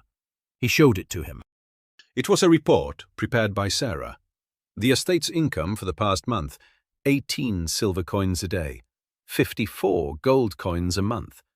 Forecast for the coming month, an increase in the number of hunters, expansion of the smithy, new orders. Projected income, 80 gold coins. Holm took the report. He read it slowly. His eyebrows rose. He looked at Dan. He asked where the income came from. Dan explained. The blacksmith shop, the dungeon, the training ground. Holm listened. His expression didn't change. A professional. But his fingers tightened slightly around the paper. He was calculating in his head. Dan could see it. 80 gold pieces a month. That's almost 1,000 a year. The debt is 440. If the estate is given time, it will pay itself off. If they take it now, the trading house will end up with a ruin and a hole in the ground. A G-rank dead dungeon. Its market value might be 200 gold, maybe 300. Less than the debt. Holm understood this. Dan knew it. He told Holm he was proposing an installment plan. 40 gold a month, 11 months, full repayment, with interest, plus a bonus. Crane's Trading House would receive the right of first refusal to purchase the forge's products at a fixed price. Nails, staples, hinges, horseshoes, 5% below market price. A permanent contract. Holm thought about it, for a long time. Then he asked what guarantees there were. Dan said the guarantee was the dungeon, operational, growing, with 12 hunters who go out every day, with a forge that runs without interruption, with a blacksmith who has no equal within a 50-kilometer radius. Holm looked at Sarah in the corner, at her spreadsheets, at the neat columns of numbers. Then he looked at Dan. An 18-year-old boy in a crumpled shirt with soot on his fingers and soldering burns. He didn't look like a baron. He looked like a craftsman. Holmes said he needed to check with headquarters. Dan nodded. He said he'd wait, but no longer than a week. Holmes stood up. He shook Dan's hand. He didn't take off his glove. He walked out, mounted his horse, rode away. Sarah looked up from her notes. She looked at Dan. She asked quietly if it had gone well. Dan said it went fine, that Holm would agree, because it was more profitable than going to court. Sarah nodded. Then she asked, even more quietly, if it was true that there would be 80 gold pieces next month. Dan looked at her. He said he didn't know, that it was a forecast. That forecasts don't always come true, but that he'd do everything he could to make this one come true. Sarah jotted something down in her notebook, a small one, worn, with thread bookmarks.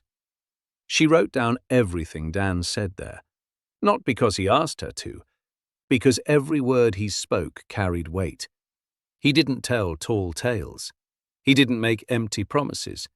He didn't use flowery language. He spoke precisely, like a meter reading. Sarah was used to precise numbers. She was used to people who knew the value of words. There had been few such people in her life. More precisely, one. Her father. Now, two. She closed her notebook, stood up, said she'd go update the expense spreadsheet. Dan said, "Okay." She left. Dan sat alone. He looked at the desk, at the papers, at the ink stain on the tabletop from Sarah's pen. He thought he needed to buy her some decent ink, and a pen, and paper. Good paper, not that yellow junk that tears at the slightest pressure. Then he thought he was thinking like a manager. An investment in an employee's tools pays for itself in the first month. He smiled. He stood up. He went down to the basement.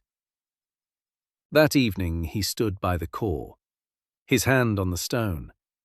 The core pulsed steadily. Dan asked it about the right corridor, the one that's blocked off. The core was silent for a long time. Then it said, "Down there. Old. Big. Don't go. Dangerous." Dan asked what exactly was dangerous. The core answered with a single word. "I don't remember it well." Dan took his hand away.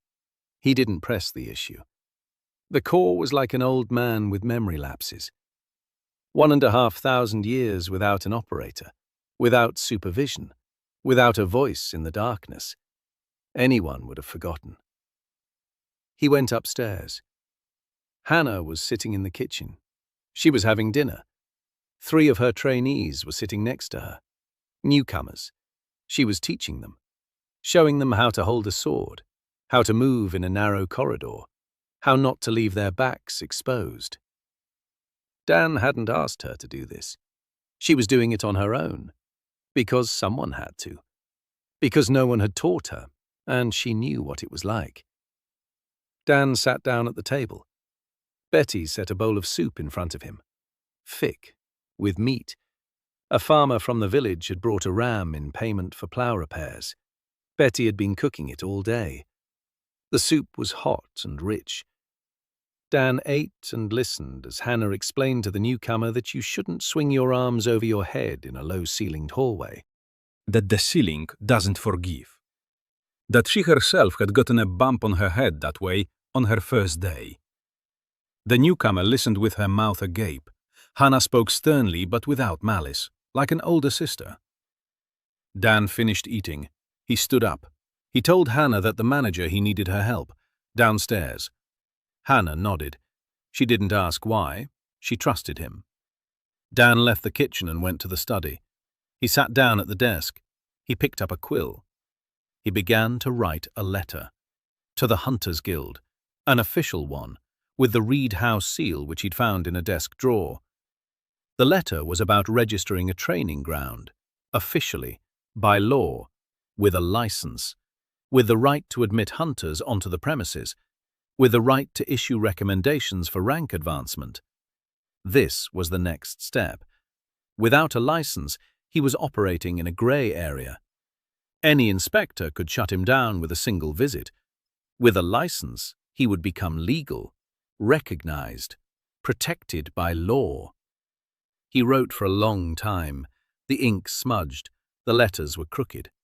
Sarah would have written it better, but this letter had to be in his name, with his signature, with his seal. Baron Daniel Reed. He affixed the seal, red wax, the coat of arms of the House of Reed, 2 crossed hammers above a shield. Irony, a house named after hammers that had forgotten how to use them. Until today. The reply from Holm arrived 5 days later. Crane's trading house had agreed to an installment plan. 40 gold pieces a month, 11 months, a contract to purchase the forge's products, signatures, seals, official. Sarah accepted the documents. She filed them in a folder. She started a separate payment ledger. Dan sent the first installment that very same day, 40 gold pieces. Almost everything they'd earned in a month. Their pockets were empty. But the noose around his neck had loosened. He could breathe. No reply came from the guild, not after a week, nor after 2. Dan wasn't surprised. Bureaucracy is the same in any world. He waited. In the meantime, he worked. The core was growing. Mana from the 12 hunters flowed steadily, plus the shards. Hannah had found 2 more, small ones, not as powerful as the first one, but each one helped. The core had expanded the hall with the beetles. Now there were 35 of them. The ore supply was steady. Hands forged from morning till night. Orders came in from the village and from Bromwell. Word was spreading. Baron Reed's blacksmith shop. Cheap, high quality, fast. Hans didn't mass-produce items. He forged every nail as a unique piece. Because Dan had asked him to. Because Dan had explained the principle to him. Don't make a nail for the market. Make a nail for a specific carpenter. Find out what kind of wood he's working with, hard or soft, thick or thin. Make a nail suited to that wood, longer or shorter, thicker or thinner, with or without a notch. Hans didn't understand at first. Then he gave it a try. The carpenter from the village who'd ordered 100 nails received 100 nails made specifically for his boards. He could drive them in with a single blow instead of 3. He came back the following week, ordered another 200, and brought a friend. In the 7th week, Dan went down to the core with a new task. He needed another production line. Not heat, not ore. Materials. Hides, fibers, fabrics. The dungeon wasn't just home to slugs and beetles. In the far end of the central corridor lived tiny creatures that the former Daniel, in his memory, called moss. Greenish, soft, about the size of a cat, covered with a thick layer of fibrous moss. They didn't attack. At all. They sat on the walls and ceiling. They fed on moisture from the stone. From time to time, they shed a layer of moss, just as a snake sheds its skin. The moss fell to the floor and lay there. No one picked it up. Dan picked it up. He examined it. Soft, dense. The fibers were long and even. It looked like felt, but stronger, and warm. It felt like wool to the touch. He brought a sample upstairs. He showed it to Meg. Meg was a gardener, but before she got a job at the estate, she'd worked at a textile mill. She took the moss, squeezed it in her hands, stretched it out. She said the fibers were good. If you comb it and felt it, you'll get fabric. Warm, light, durable. No worse than sheep's wool. Maybe even better. Dan asked how much such fabric would cost. Meg thought for a moment. She said that woolen fabric at the market sells for 5 silver coins per cubit. This one could cost just as much, if processed correctly. Dan did the math. The moss creatures shed their moss about once every 10 days. Each shedding yields a piece the size of a plate. There were about 20 moss creatures in the dungeon, 2 pieces a day. From 2 pieces, you can comb out enough fibers for 1 cubit of fabric. 5 silver coins a day. Extra income. But processing it would require a person. Meg could do it, but she had a garden and a vegetable patch. And tools were needed. A carding machine, a spinning wheel, a loom. None of these were on the estate. Dan stood in the courtyard and looked at the empty room next to the smithy, the former laundry room. It was small, but the roof could be repaired, and heat from the slugs could be piped in there. A second pipe, a branch off the main one, so the weaver wouldn't freeze in the winter. He drew up a diagram, showed it to Aldrich, asked him to repair the laundry room's roof. Aldrich looked at the diagram, said he'd fix the roof in 3 days, if they provide nails. Dan looked at Hans. Hans nodded. There would be nails. They worked in parallel. Aldrich repaired the roof, Hans forged nails and staples. Dan went down to the basement and laid the second pipe, a branch line from the main line through the laundry room wall, a short one, 3 meters, made from the remains of a bathtub. Thomas helped downstairs. Hannah stood guard. Meg prepared the room. She washed the floors. She whitewashed the walls. She put up shelves. By the end of the week, the laundry room was ready. A small, warm room with a wooden table and shelves lining the walls. The pipe from the basement ran along the wall and warmed the room with a gentle, steady heat. Meg stood in the middle, smiling. It was the first smile Dan had ever seen on her face. They needed tools, a carding machine, a spinning wheel, a loom. There was no money to buy them. Everything had gone toward the down payment to Crane. Dan thought about it for 2 days. Then he went to see Hans. He showed him the sketch. A hand carding machine, an iron comb with teeth, a simple design. Hans looked it over. He said he'd make it in a day. Dan assembled the spinning wheel himself, made of wood, from scraps of old furniture in the attic. A wheel from a wheelbarrow. A spindle made from an iron rod that Hans had turned on his lathe. The construction was a bit wonky, but it worked. The loom was more complicated. Dan spent 3 evenings sketching it out. He was trying to remember. In his past life, he'd never had anything to do with weaving, but he knew the principle. The warp, the weft, the shuttle, the frame, the pedals. The mechanics were simple. He built the loom in a week, out of oak, out of Hans's metal parts. The loom creaked and jammed. Meg sat down at it. She tried it. She shook her head. She stood up. She walked over to the loom. She pulled one slat taut. She moved another one. She replaced the rope with a belt. She sat down again. She pressed the pedal. The shuttle flew through, clean, even. Meg looked at Dan. She said the loom was no good, but it was workable. Dan nodded. He said the next one would be better. Meg started working. She wove the first ell of Mossweaver fabric in 2 days. The fabric turned out coarse, thick, greenish-grey, but warm, very warm, and durable. Dan pulled on it with both hands. It didn't tear. He took the sample to Bromwell. He showed it to the shopkeeper at the market. The shopkeeper felt it. He tested it for tear strength. He looked at Dan in surprise. He asked what it was. Dan said it was a new material, warm, strong, lightweight. The shopkeeper asked how much. Dan said 4 silver coins per cubit. That was cheaper than the market price for wool. The shopkeeper ordered 10 cubits. Dan shook his hand. He returned to the estate. He told Meg she had an order for 10 cubits. Meg nodded. No smile, but her eyes sparkled. 3 lines. Heat, ore, fabric. 3 streams of income. 3 pillars of support. At the factory, they called it diversification. Don't put all your eggs in one basket. Dan stood in the courtyard that evening.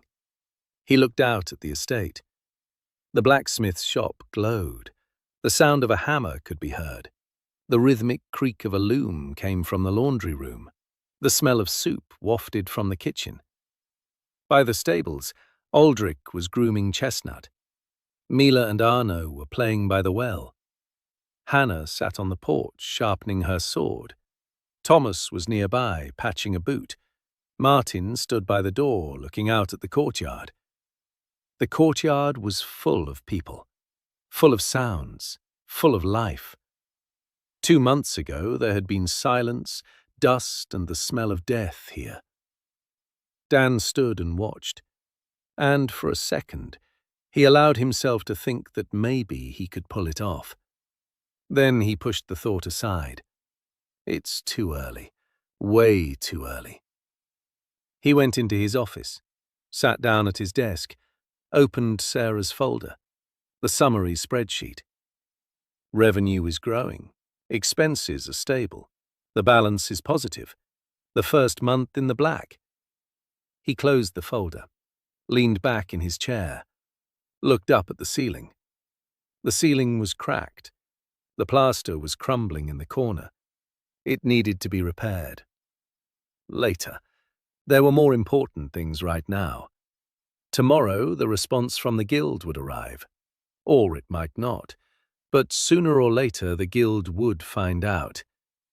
And then it would begin. The response from the guild arrived in the 9th week. Not by letter. In person. 2 people. A man and a woman. The man was a guild inspector. A uniform jacket, insignia, a folder with papers, a bored and indifferent expression. He had come to review the application for a training ground license, standard procedure, inspection of the dungeon, assessment of the danger level, counting monsters, measuring mana, routine. The woman didn't come with him. She came on her own, for a different reason, but more on that later. The inspector's name was Graham, short, a bit on the heavy side, with the tired eyes of a man who's been filling out forms for 20 years. Dan met him at the gate, showed him into the office. He showed him the documents. Graham read slowly. He checked boxes in the margins. He asked few questions. How many hunters per day? What ranks? What monsters? What dungeon level? Dan answered precisely. Sarah provided the details. Graham looked at Sarah, at her spreadsheets, at the neat columns of numbers, at the bound receipts, at the visitor log with names and dates. He'd seen documentation like this in the capitals guilds, not in impoverished baronies. He raised an eyebrow. He said nothing. Then he asked to be taken down to the dungeon. Dan led the way. Hannah walked with them, with a sword, just in case. Graham descended the stairs. He saw streaks on the walls. He stopped. He took a small crystal on a chain out of his pocket, a standard guild manometer. The crystal glowed, dimly. Graham looked at it. He jotted down the number. G rank, just like in the registry. Everything matched up. They entered the core chamber. Graham looked at the core. He walked closer. He didn't touch it. He looked at the veins. He jotted it down. They walked down the left corridor. Graham saw slugs in the pool, pipes, a system. He stopped.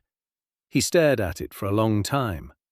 Then he turned to Dan and asked what it was. Dan explained. Heat recovery. The slugs heat the water. The water goes to the forge, a closed loop. Graham listened. An expression appeared on his face that Dan knew well. That's how people look when they see something they don't understand but sense is important. Graham took notes. He took a lot of notes. They walked into the central corridor. Beetles. Graham counted them. 38. He wrote it down. He looked at the ore on the floor. He picked up a lump. He turned it over in his hand. He put it back. They went back upstairs. Graham sat down in his office. He spent an hour filling out forms. Dan waited. Sarah was waiting. Hannah was standing by the door. Graham finished. He stamped the forms. He said the application had been accepted, that the license would be issued within 2 weeks, that the underground facility met the requirements for a Category G training ground. The minimum level, minimum requirements, but legal. Then he stood up. He walked over to Dan and spoke quietly so that Hannah at the door wouldn't hear. He said that in 20 years he'd inspected hundreds of dungeons, that in none of them had he seen anything like this, that Baron Reed was doing something no one else does, and that he should be careful. Because the guild doesn't like it when someone does things that no one else does. Dan thanked him.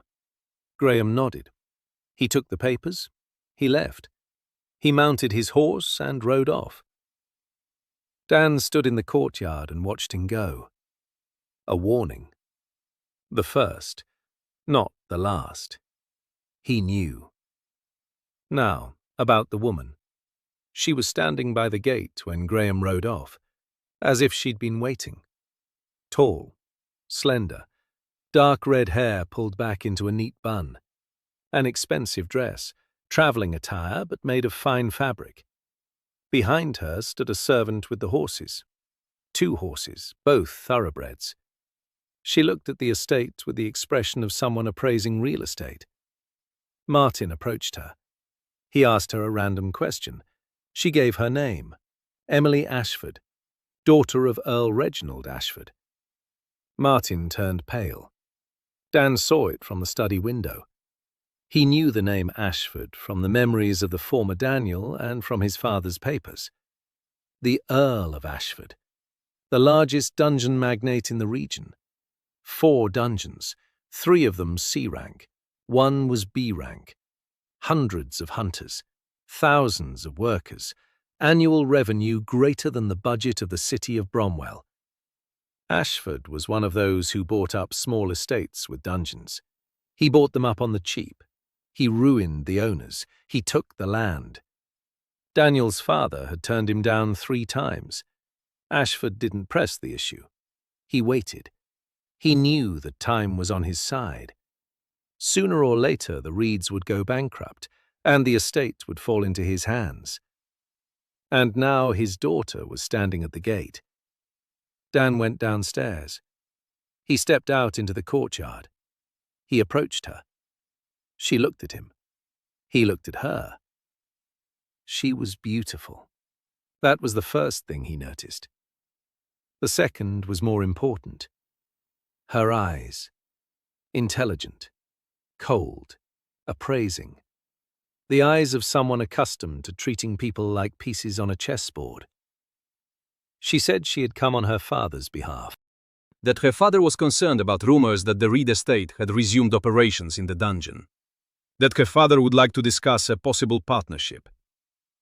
Dan listened. He didn't interrupt. She spoke beautifully, smoothly, every word in its place, not a single one out of place. A professional negotiator. 20 years. Dan invited her in. She came in. Martin was rushing about. There was no good tea. The dishes were chipped. The tablecloth was stained. Dan told Martin everything was fine. He seated Emily in the study across from him. Sarah stayed in the corner, pen in hand. Emily looked at Sarah, at her glasses, at her notebook, them at Dan. Dan didn't play political games. He didn't talk about respect for the Ashford estate or gratitude for her visit. He said the tea was bad, but the numbers were good, and that if she wanted to understand why her father was wrong to think the Reed estate could be bought on the cheap, he'd show her. Emily blinked. She'd expected flattery, or fear, or haggling, not bluntness.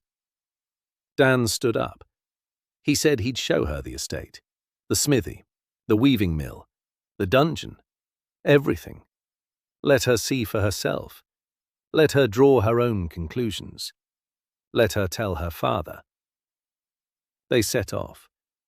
Dan showed her around. He explained, briefly, to the point. A furnace operating without fuel, ore made from beetles, fabric made from moss creatures, hunters, the testing ground. Emily walked beside him and said nothing. She listened. She watched. In the dungeon, she stopped by the pool of slugs. She stared at it for a long time. Then she turned to Dan and asked a question he hadn't expected. She asked what the system's scaling limit was. Dan looked at her.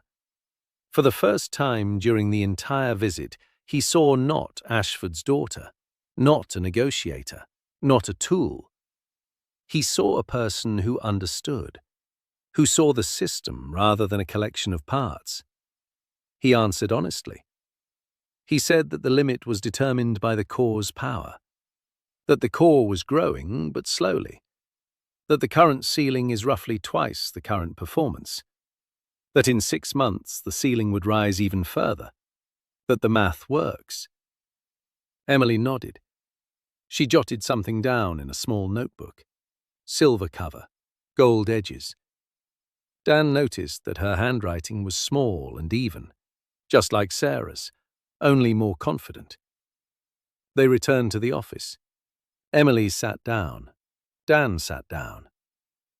She said she would pass the information on to her father, that he would be interested. Dan said he wasn't selling the estate. Not for any price. Emily replied that she hadn't mentioned a sale. She'd been talking about a partnership. Dan remained silent. Emily stood up. She thanked him for the visit. She walked toward the door. She stopped. She turned around, and she said one thing that surprised Dan. She said she had an idea, her own, not her father's, about the underground economy, about how byproducts could be used, about how people throw everything away but they don't have to. She'd written a paper on it, a year ago. She showed it to her father. Her father didn't bother to read it. He said a girl shouldn't meddle in such matters. Dan looked at her. Then he said he'd like to read the paper if she didn't mind. Emily stood in the doorway. For a second, something vulnerable flashed across her face, something behind her perfect mask. Then the mask returned. She nodded. She said she'd send it. She went out. She got on her horse. She rode away. Dan stood by the window and watched her go. Sarah approached. She stood beside him. She said quietly that Emily Ashford was dangerous. Dan replied that perhaps she was. Sarah added that she was also very smart. Dan nodded. He said that was exactly why she was dangerous, and that was exactly why she was interesting. Sarah looked at him. She jotted something down in her notebook. Dan noticed. He asked what she had written.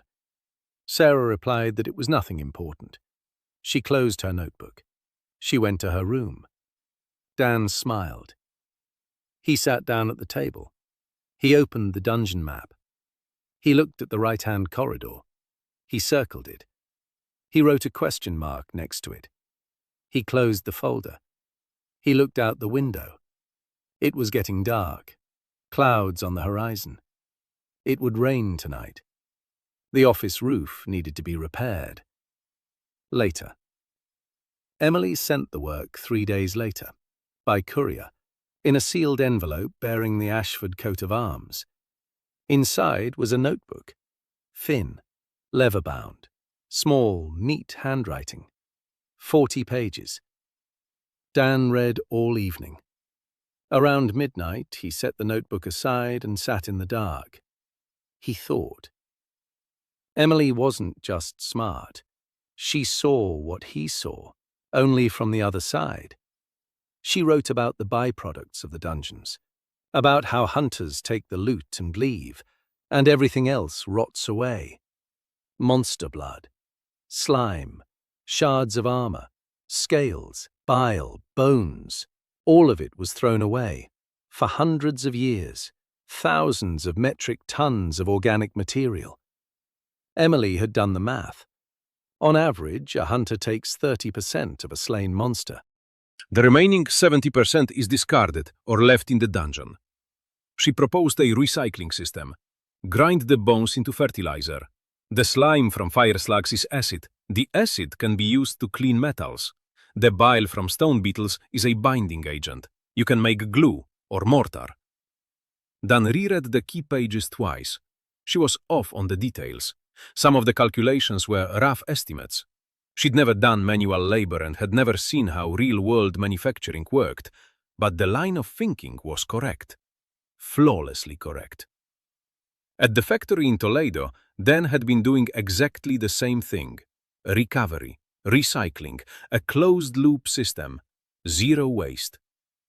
He wrote her a letter, a short one, without flattery. He wrote that the work was solid, that there were errors in the calculations on pages 12 and 23, that he was willing to discuss it if she was interested. He sent it with Thomas. The reply came 2 days later. Emily arrived in person, without a servant, on a single horse, in a simple traveling dress, no earrings, no monogrammed hairpin. Dan met her at the gate. He showed her into his study. On the table lay her notebook with bookmarks and notes. Next to it lay his calculations, corrections to her figures, additions and diagrams he'd drawn that night. Emily sat. She picked up his calculations. She read for 20 minutes, in silence. Dan didn't interrupt. Sarah brought tea. It was bad, but hot. Emily took a sip without looking up. She continued reading. Then she looked up. And for the first time ever, Dan saw something other than a mask on her face. Not calculation, not a cold assessment. Genuine interest. She said he'd corrected the formula on page 12, and that his version was correct. That she'd been struggling with that formula for 3 months and couldn't find the mistake. Dan said the mistake was in the heat transfer coefficient, that she'd used a linear model when a logarithmic one was needed. Emily looked at him. Then she asked how he knew about the logarithmic heat transfer model. Dan replied that he'd read books. Emily replied that such books don't exist in Valderine. Silence. Dan was silent. Emily was silent. Then she said she wouldn't ask any more questions, that everyone has a right to privacy, but that she wanted to continue the conversation. Dan nodded. They talked for 4 hours. By evening, a stack of scribbled sheets lay on the table. A joint project. Recycling byproducts from the Ridov's dungeon. Beetle bile as a binder for mortar. Slug acid as a metal cleaner. Dead moss from the moss-eaters as stuffing for mattresses and pillows. Nothing goes to waste. Everything has a purpose. Emily left that evening. She said she'd be back in a week. She returned 3 days later, with a suitcase. She said she'd be staying for a while. As an observer from the Ashford house, officially. Dan looked at the suitcase. He looked at Emily. He realized that the word officially meant that she'd had a falling out with her father. He didn't ask. He asked Martin to prepare a room. Martin prepared it, the best one available, which meant the least dusty. Emily looked at the room, at the worn curtains, at the creaky bed, at the wash basin with a chipped rim. She didn't say anything. She set down her suitcase. She went downstairs. She asked to be shown where her workspace would be. Dan led her to a small room next to the study, a former walk-in closet, empty, with a single window. He set up a desk there, a chair, a shelf for papers, a lamp. He said this was her office. Emily stood in the doorway. She looked at the desk, at the chair, at the lamp, at the empty shelf waiting for her notes. Dan saw her fingers tremble on the doorknob. She said thank you, quietly, without inflection. But Dan heard her. A week later, Emily began processing the beetle's bile. Dan assigned her 2 assistants from the village, a young man and his mother. Both were out of work. Emily organized them in a single day, precisely, calmly, without raising her voice. The bile was collected in clay pots. It was evaporated over a slow heat from the pipe. This produced a thick mass. It was mixed with sand and water. A mortar. Strong, quick setting, better than lime mortar. Dan tried using it to patch a crack in the wall of the west wing. The mortar set overnight. The wall held. He patched a second crack, a third. By the end of the month, the west wall of the estate was stronger than it had been in the last 30 years. Emily stood nearby, recording the amount of material used. Dan noticed she was smiling, a small, subtle smile, like someone who, for the first time in their life, was seeing their ideas turn into walls. Word of the mortars spread. A farmer from the village asked to buy a bucket of it. Then the farmer's neighbour. Then a builder from Bromwell. A new source of income. The fourth. Sarah updated the spreadsheets. The estate's income had risen to 100 gold pieces a month. The second payment to Crane went out on time, and the third, and the fourth. The debt was shrinking. The estate was breathing. It was growing. But along with it, so did the attention. A letter arrived in the 10th week, from Count Ashford, addressed personally to Dan. Polite, cold. The Count expressed concern that his daughter was residing at the estate of an unmarried young man without proper supervision. The Count also expressed surprise that a penniless baron was rejecting generous offers of cooperation.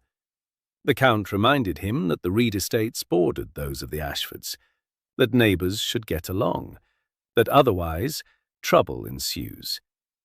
Dan read the letter, set it aside, looked out the window. Trouble. He'd been expecting it from day one. The trouble began quietly. First, the order from Bromwell disappeared. The shopkeeper who bought Meg's fabric sent a note saying he no longer needed it, without explanation. Then the farmer who hauled ore to the city to resell it stopped coming. Then 3 hunters didn't show up at the dungeon. One after another, without warning. Dan sent Thomas to Bromwell to find out what was going on. Thomas returned by evening. He told him rumours were circulating around town, that the Reed's dungeon was cursed, that the Baron practices black magic, that the monsters in his dungeon aren't killed but kept as pets, that this is heresy and that the church will soon look into it. The shopkeeper was threatened, so was the farmer. The hunters were told that if they continued to visit the Rids, they would be struck from the guild registry. Who said it? No one knows. Everyone knows. Ashford. Dan was sitting in his office. Emily was sitting across from him. She was silent. She was staring at the desk. She recognized her father's style. Quiet pressure. No direct evidence. Through intermediaries. Through rumors. Through fear. Dan asked her directly. Would she stay, or would she go to her father? Emily raised her head. She looked him in the eyes. She said she would stay, that if she left now it would prove her father right, that she was nothing more than a pawn, that she hadn't left her father. She had left to find herself. Dan nodded. He didn't thank her. She wasn't expecting thanks. She was expecting a job. Dan gave her a job, to compile a complete legal package of documents confirming the legality of all the estate's activities, the guild license, the contract with Crane Trading House, tax returns, the Hunters Registry. Everything in a single folder, with seals, with signatures, with dates. If Ashford tried to pressure them through the law, let him run into a wall of paperwork.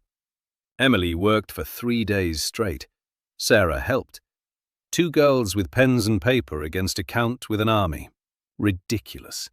But the paperwork was flawless. Meanwhile, Dan was solving another problem. The hunters. 3 had left. 9 remained. The mana from 9 was less than from 12. The core noticed. It said the flow had weakened, that growth had slowed. Dan knew. He needed new hunters, ones who couldn't be intimidated. He remembered from conversations with Hannah, from snippets of rumours. In Bromwell, there's a tavern by the south gate. Hunters without guild cards gather there. Illegals. Those who couldn't register. Those who were expelled. Those who broke down. Among them is one name that Hannah spoke of with respect and something akin to fear. Gina Khan, a former B rank, written off after a spinal fracture. Dan asked Hannah to bring her in. Hannah looked at him as if he were crazy. She said Gina wouldn't go anywhere, that she drinks every evening at that tavern and sends everyone who approaches her packing. Dan said he wasn't everyone. Hannah snorted and sighed. She left. She came back 2 days later, alone.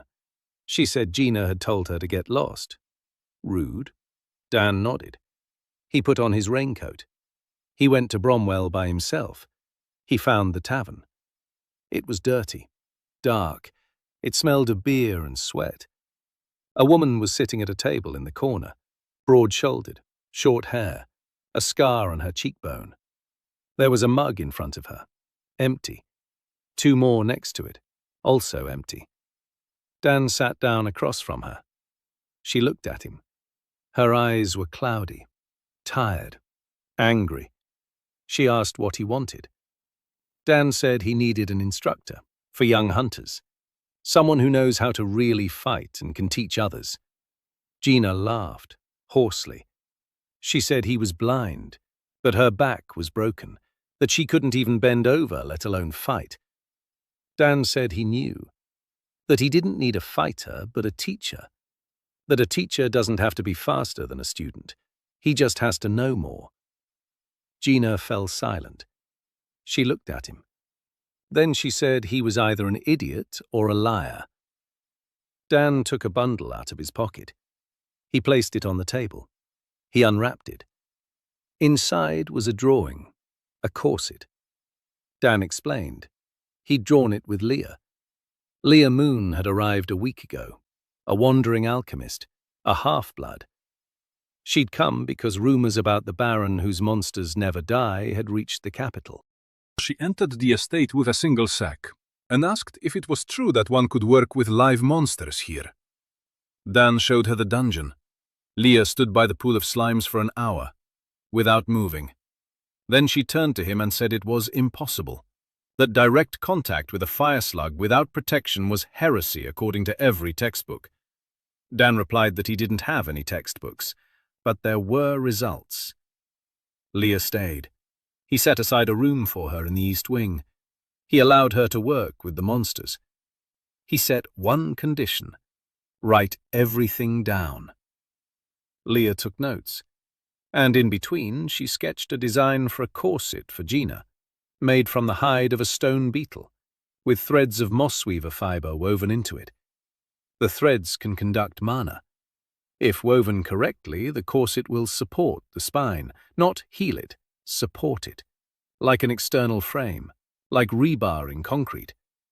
Gina looked at the sketch, silently, for a long time. Then she looked up.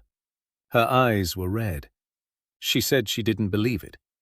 Dan said he wasn't asking her to believe it. He was asking her to come and try it. Gina was silent for a minute. Then she finished her beer. She stood up, with difficulty, holding onto the table. She said she didn't have any belongings, just a sword. Dan said that was enough. They walked back. 3 hours. Gina walked slowly. She stopped every 20 minutes. Her back. Dan walked beside her. He didn't rush her. He didn't help her. He knew that helping her would offend her. By evening they had arrived. Leah was waiting. The corset was almost ready, still damp. It needed to be fitted. Gina looked at Leah. Leah looked at Gina.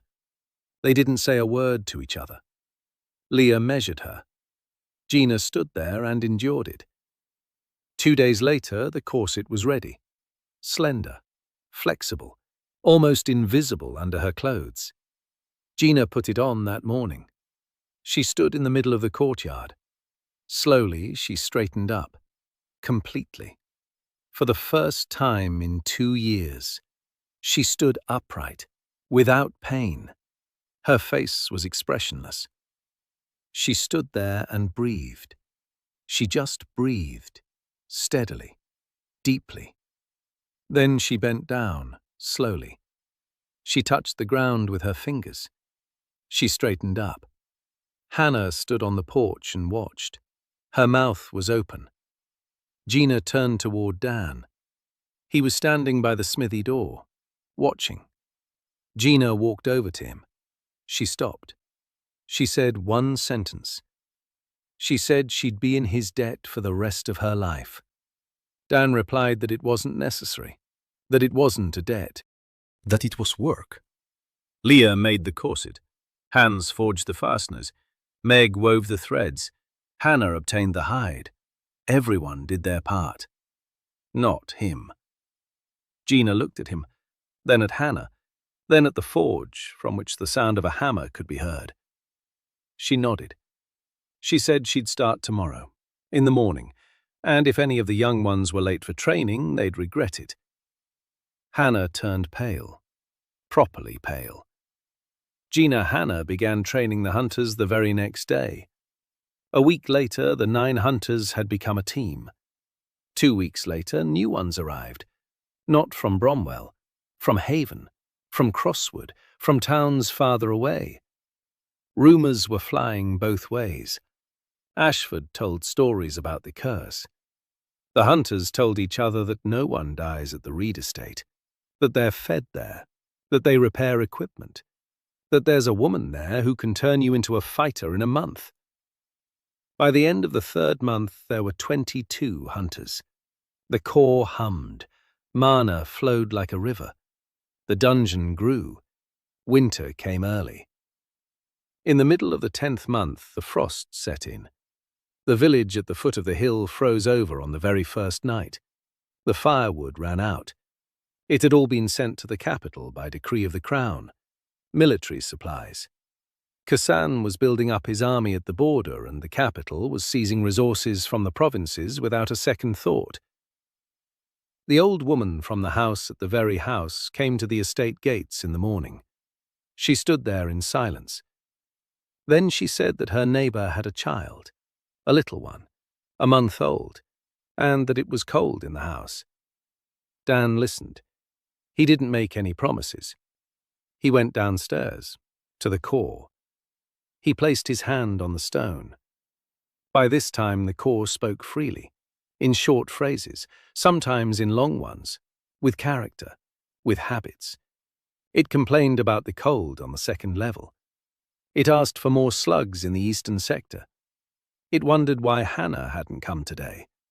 Dan asked it, could the heating system be expanded? Could the pipes be run further, not just to the smithy and the weaving workshop, but to the village? The corps thought about it. It said that pipes required a lot of mana for circulation. If they were to run them to the village, another 300 meters would be needed. That's far. The pressure would drop. The water would cool down. Dan knew. He'd already done the math. He didn't have 300 meters of copper pipe, and he never would. But he didn't need copper. He needed ceramics, clay pipes, fired, with a mortar made from beetle bile at the joints. Emily had done the math. There was clay, by the stream behind the village. They can be fired in a kiln. They have the mortar. There's enough beetle bile. They need helping hands. Dan went out into the yard. He gathered everyone.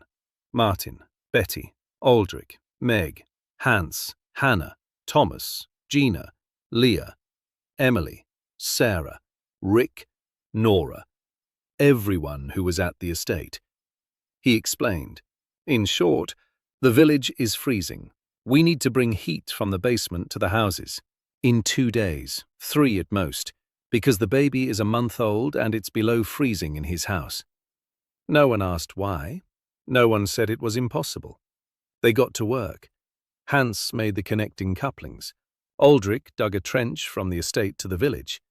20 village men came out to help, without being asked. They saw the digging and came over. Hannah and Rick went down into the dungeon and started collecting slugs for the new pool, a big one. Leah was preparing the mortar. Emily was calculating the pressure and temperature differences. Sarah was figuring out the flow rate. Dan was darting back and forth between everyone. He was drawing diagrams right on the ground with a stick. He was showing where to place the pipe, how to connect it, where to put the elbow, and where the branch line should go. Gina stood in the middle of the courtyard and gave orders.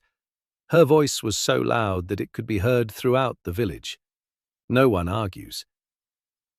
The first night they worked by torchlight. The trench reached the outskirts. The pipes were made of clay, fragile. But Emily had added crushed beetle shells to the clay. The strength tripled. Dan went down to the core at 3 in the morning. The core wasn't asleep. Cores don't sleep, but it was agitated. Its veins were pulsing rapidly. Dan asked for more pressure and more heat. The core replied that it would try. Dan said thank you. The core said it didn't need thanks. It needed an operator who wouldn't collapse from exhaustion, and that Dan needed to get some sleep. Dan said later. The core sighed, as much as a veined stone can sigh. By morning of the second day, the pipe lay in the trench. They covered it with dirt. They packed it down. Branches leading to each house. 12 houses, 12 branches. In each house, a small box, made of clay, with an iron plate on top. Hans had been forging the plates all night. 12 plates. Hot water from the underground flowed through the pipe. It entered the box. It heated the plate. The plate warmed the air. A simple radiator, like a central heating radiator.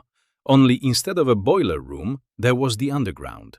Fiery slugs instead of gas. Dan stood by the last house, the old woman's house with her neighbor. He put his hand on the plate. Warm. Not hot yet. The core was pulsing. The pressure was building. An hour later, the plate became hot. Dan entered the house. Small. Dark. One room. A woman was lying on the bed. Young. Next to her was a bundle. A child. Small. Red. Crying. The woman looked at Dan. She didn't know who he was. She didn't know why he had come. Dan walked over to the plate in the corner. It was warm. It was getting hotter. The air in the room began to warm up. The baby stopped crying. It just fell silent. The woman looked at the plate, then at Dan.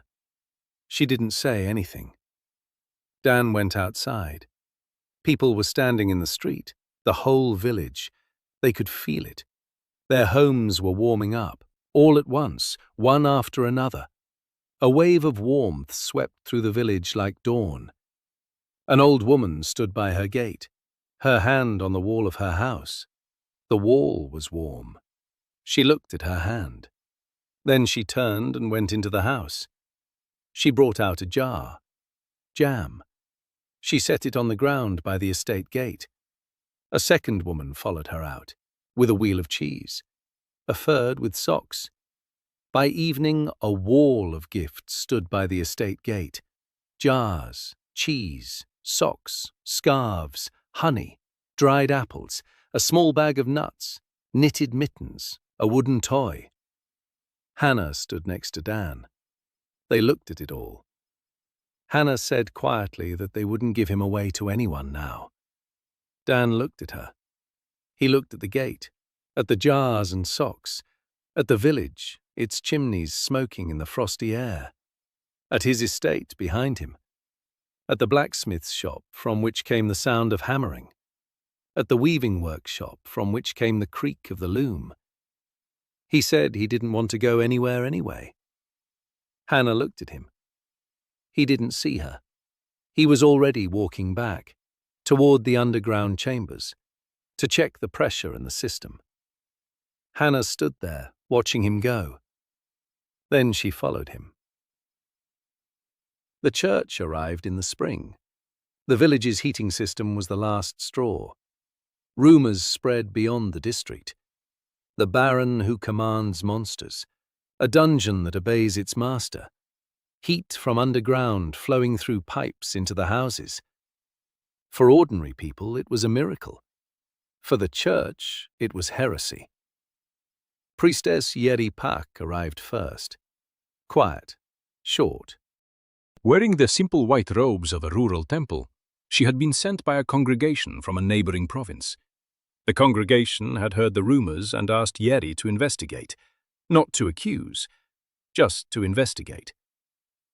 Yeri knocked on the gate on a rainy day. Martin opened it. She asked permission to inspect the estate. Martin led her to Dan. Dan was sitting in his office. wet. He'd just come up from the dungeon. He'd been repairing a pipe joint on the 3rd level.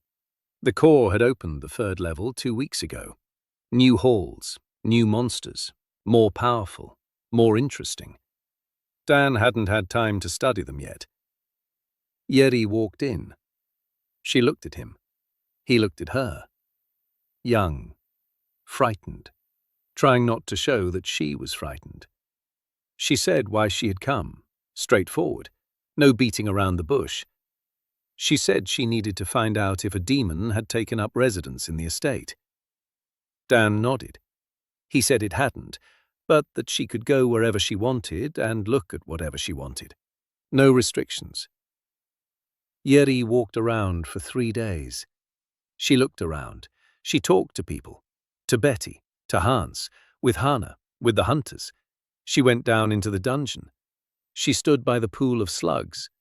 She watched them swim in the warm water. She approached the beetles. One crawled up to her leg. She froze. The beetle rubbed against her boot and crawled away. Yeri looked up. She looked at Dan, who was standing nearby. She didn't say anything. On the 3rd evening, she found Dan in the kitchen. He was sitting at the table, explaining to Nora how to sleep before a raid, what to eat 2 hours before bed, to sleep on your side, not on your back, to drink water first thing in the morning, then eat. Little things, but little things that add up to survival. Yeri stood in the doorway and listened. Then Dan noticed her. He invited her to sit down. She sat down. Betty poured her some soup. Yeri ate in silence. Then she said she hadn't found a demon, but she'd found a tired man who cares for other people, and that this confuses her, because by all accounts, running the dungeon is a sign of possession. But from everything she sees, it's a sign of ordinary kindness. Dan said nothing. Yeri said she would return to the community and tell them what she had seen, that she wouldn't accuse him, but that others would come. Those who wouldn't spend 3 days walking around and talking. Those who would arrive with a decision already made. Dan nodded. He knew. Yeri stood up. She walked toward the door. She stopped. She turned around. She asked if she could stay. Dan looked at her. She explained. She said she was happy in the community, but she needed to be here. That here people work every day until they're exhausted, and there's no one to tend to a cut, no one to offer a word of comfort, and anyone to pray with those who are afraid to go into the dungeon. Dan said he was glad. He asked Martin to find her a room, and he said there was an empty room in the east wing, a small one, with a window facing east. If she wanted, she could set up a chapel there. Yeri looked at him. Then she nodded. The following week, Dan brought her a lamp, a small one, made of glass. Inside sat a fire slug, the smallest one from the pool. Calm, warm. It glowed with a soft orange light, an eternal flame for the altar. Yeri took the lamp. She placed it on the altar. The fireworm flickered inside, content, warm. Yeri stood before the altar. She looked at the flame. She cried quietly, not out of grief, out of something else. Dan walked out without looking back. The church investigation began a month later. Not Yeri, the capital's church, the episcopate. An official request to the Crown Court, a charge of heresy, control of the dungeons, keeping monsters, unnatural use of mana. 3 counts. Each was punishable by burning. The document arrived via a messenger in a red cloak. Martin turned pale. Sarah, with trembling hands, filed it away in a folder. Emily read it and began drafting a defense. Hannah grabbed her sword. Gina told her to put the sword away and use her head. Leah locked herself in the lab and remained silent all day. Hans kept forging. The sound of the hammer never stopped. Yeri stood in the chapel before the lamp and prayed. Dan read the document. He sat down in a chair. He closed his eyes. He thought for an hour. Then he opened his eyes. He went down to the core. He placed his hand on the stone. The core sensed his anxiety. It pulsed faster. Dan told it that there would be a trial, that it might be accused and taken away. The core was silent. Then it said, "I won't let that happen." Dan asked what "I won't let that happen" meant. The core replied with a long sentence, the first truly long one in all this time. It said that 1,500 years ago, those like him had been killed. All of them, one by one. That the church had built its dogma on their bones. That the dungeons had run wild because there was no one left to talk to them. That the world had become poorer and more evil. That it had been waiting for a very long time. And that now it wouldn't give him up to anyone. Dan pulled his hand away. He sat on the floor, in the darkness. Streaks of light glowed around him. Quietly, steadily, like stars in a small room. He thought about the trial, about the evidence, about what he would say and how he would say it. Then he got up, went upstairs, gathered everyone in the kitchen, explained what was going to happen. The trial in the capital, in 6 weeks. He would go alone. Hannah said he wouldn't be alone. Gina said he wouldn't be alone. Emily said he wouldn't be alone. Leah said he wouldn't be alone.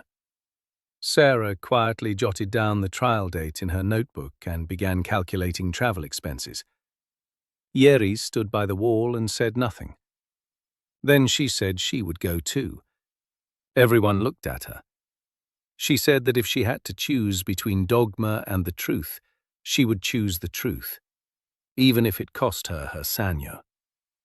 Silence. Dan looked at them, at all of them, at his team, at the people who had come from nowhere, from poverty, from the written off, from the outcasts, from the forgotten. He had gathered them not because he wanted an army. He had gathered them because each of them needed a place, and he had given them that place. Now they stood beside him, all of them. He nodded. He said that in that case, everyone was going, and that they needed to prepare. The Cathedral of the Holy Flame stood in the center of the capital. Huge, stone, with stained glass windows 3 men high. It was cold inside, despite it being spring. The pews were filled. The nobility, guild officials, representatives of the crown, church hierarchs in golden robes. Count Ashford sat in the front row, calm, his hands resting on the knob of his cane. Next to him was an empty seat, Emily's seat. She was sitting at the other end of the hall, behind Dan. Bishop Corvin presided over the proceedings, an old man, gaunt, with a voice accustomed to being obeyed. He read the charges. 3 counts. Control of the dungeon, keeping monsters for personal gain, unnatural use of mana. According to church law, the dungeon is a gift from the gods. A human has no right to control that gift, only to receive it. Whoever controls them assumes the role of a god. That is heresy. There is only one punishment. Dan stood before the pulpit, in a simple suit, unarmed, without magic, hands in his pockets. No, he pulled his hands out of his pockets. He let them hang at his sides, calmly. The bishop asked him if he admitted to the charges. Dan replied that he did not. The bishop asked how he would explain the evidence. Dan said he would explain, but first he asked permission to call witnesses. The bishop nodded. He was expecting a lawyer, or a nobleman, a guarantor, or a bribed official. He hadn't expected what happened next. Hans was the first to stand. The old blacksmith rose from the bench. His hands were shaking. His knees ached. He walked slowly toward the pulpit. He stood before the bishop. The cathedral fell silent. Hans said that he was a blacksmith, that he had been forging iron for 30 years, that 6 years ago his forge had gone cold and he thought he would die, that his grandchildren were starving, that a young baron had given him back his forge. No coal, no firewood, just the heat from the underground. That his grandchildren now ate 3 meals a day. "Is this heresy?" he asked, looking at the bishop. Silence. Hans returned to his seat. Next, a woman stood up. The same one, with a child, from the village. She was holding the child in her arms. He was 7 months old now, healthy, chubby, rosy-cheeked. She said that in winter her house was so cold that the milk froze, that her boy could have died, that Baron Reed had brought heat to every house in the village in 2 days, that the boy was alive. She lifted the child. The cathedral was silent. Hannah was the third to stand up. She walked up to the pulpit. She drew her sword.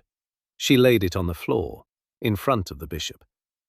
She said that this sword had belonged to her father, that he had been a hunter, that he had died in the dungeon because no one had taught him and no one had given him proper equipment, that she had followed in his footsteps and could have died as well, that Baron Reed had given her a place where she could learn without risking her life.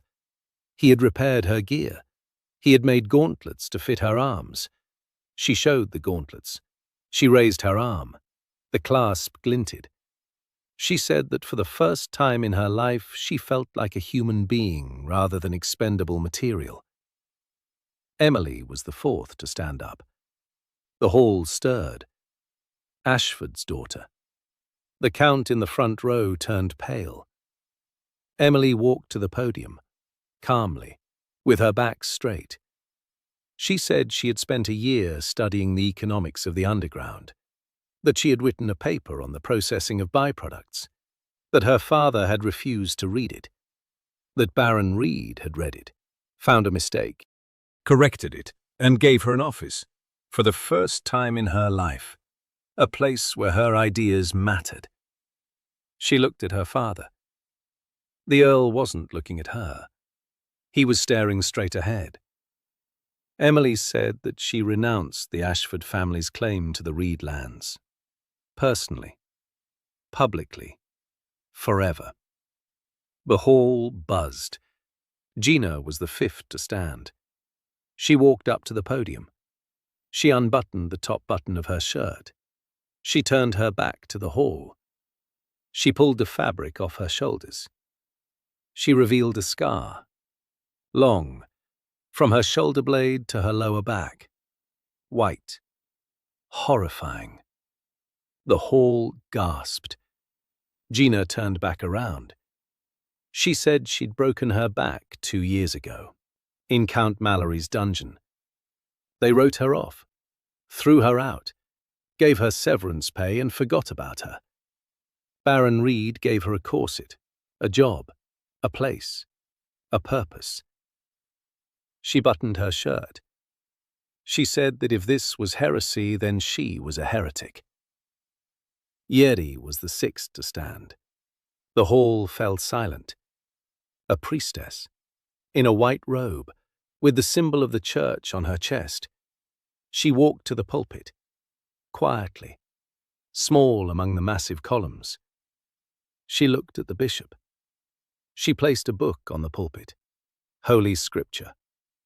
She opened it to a page she knew by heart. She said that Scripture states that the gift of the gods is given to people for their good, not for fear, not for control, for the good. And that if what Baron Reed is doing isn't for the good, then she doesn't understand what the good is. She fell silent.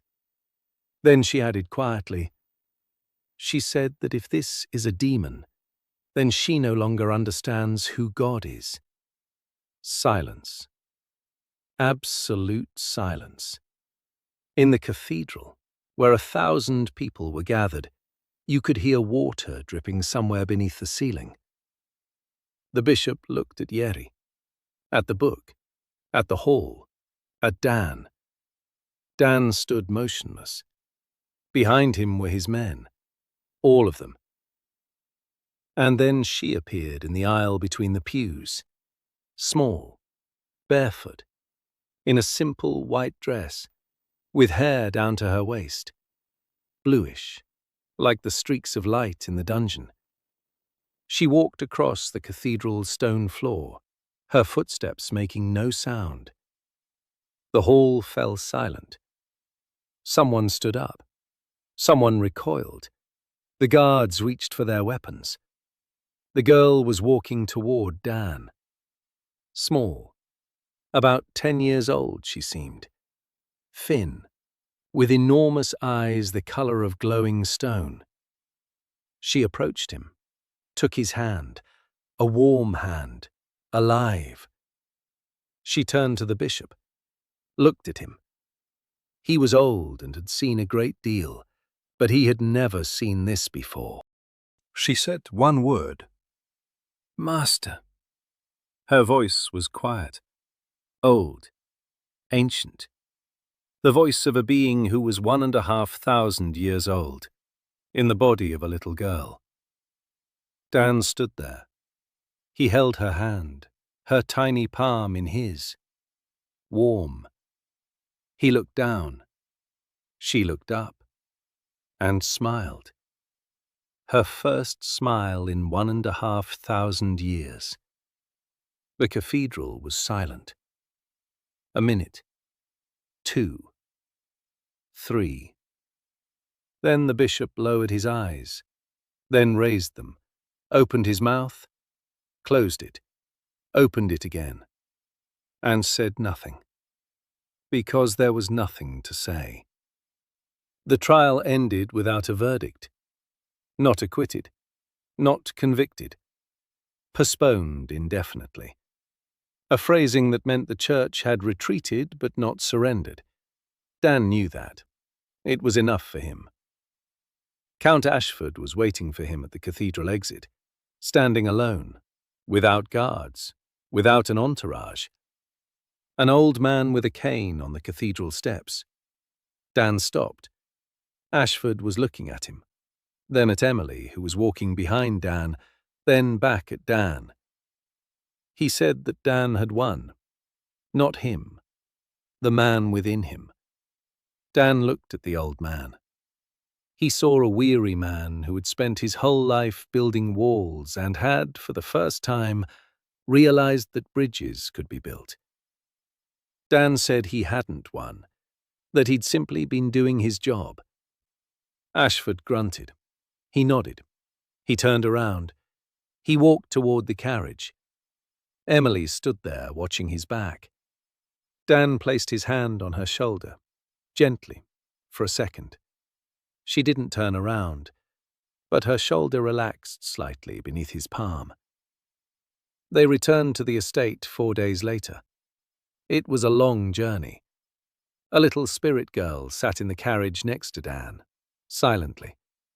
She looked out the window, at the trees, at the fields, at the clouds. She had never seen the sky.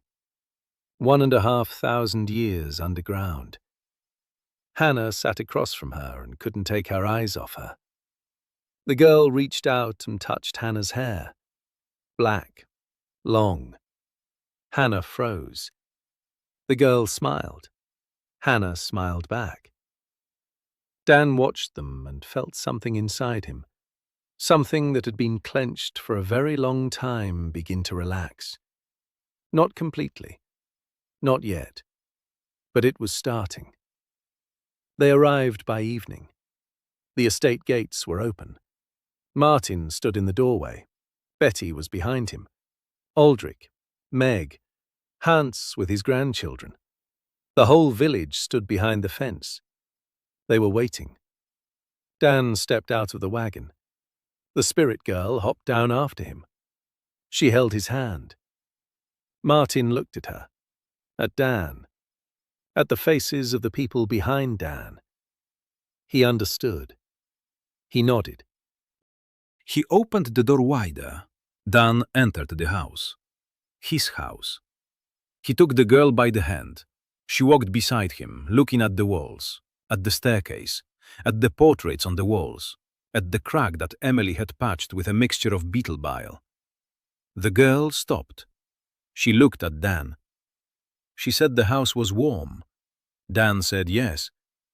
She said it was warm downstairs too. Dan said yes. She said that was good. They went down to the basement. The girl walked down the stairs easily, as if they were her own steps, because they were her steps. She approached the core, the stone, her stone. She placed both palms on it. Veins of light flared up. A wave of light swept through the entire dungeon. The slugs froze. The beetles raised their heads. The moss creatures stirred. The whole dungeon shuddered, and then settled down. The core hummed steadily and powerfully, louder than ever before. The girl turned to Dan. She said she'd been calling for a long time, across the boundaries of worlds, across time, that he was the first to hear her.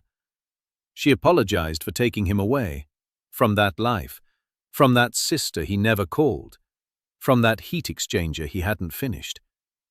Dan stood there, looking at her, a small, barefoot girl with eyes the color of manna. 1,500 years of loneliness. He crouched down to be at her level. He told her she didn't need to apologize, that he too had been alone there, that he hadn't had a home he wanted to return to. But now he did. The girl looked at him.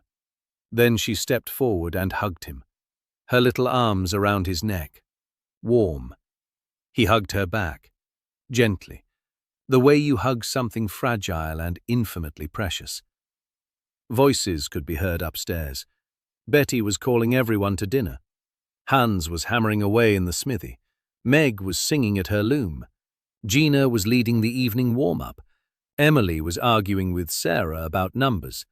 Hannah was sharpening her sword on the porch. Yeri was lighting the lamp in the chapel. Leah was recording the results of an experiment. Martin was locking the gate for the night. Aldrich was feeding Chestnut. Mila and Arno were running across the courtyard shouting. The village's chimneys were smoking into the spring sky. The dungeon pulsed steadily and calmly beneath their feet. Dan stood up. He took the girl by the hand. He told her it was time to go upstairs, that Betty had made soup, that she'd like it. The girl asked what soup was. Dan smiled. He said she'd find out soon. They walked up the stairs. He in front, she behind him, hand in hand. Halfway up, he stopped. He turned to Hannah, who was standing at the top of the stairs, waiting. He told her that line 3 had stopped again, that he needed to check the joint on the second level, that he'd do it after dinner. Hannah nodded. Dan went back upstairs. He stepped out into the courtyard. The evening sun was shining on the stone walls of the Reed estate, on the blacksmith's shop from which came the sound of, on the weaving shed from which a rhythmic beat could be heard, on the chapel where a small fire was burning, on the people gathering for dinner. His people. His home. Dan inhaled, exhaled. He went to dinner. There was a lot of work to do. Tomorrow is a new day. The trial awaits. The Crown will offer the title of Count. Neighbouring estates will ask for guidelines. Kasan on the border will stir. The Guild will come with new rules. The Church will return with new questions. But that will be tomorrow. Today, there's soup, and a table full of people, and a little girl who's tasting bread for the first time in her life and laughing because it's crunchy, and Hans, who, for the first time this evening, takes off his apron and sits down to eat with everyone else, and Hannah, who rests her head on the table because she's tired and falls asleep right among the plates. And Dan, who watches all this and thinks that he never did finish that heat exchanger. But maybe he built something even better.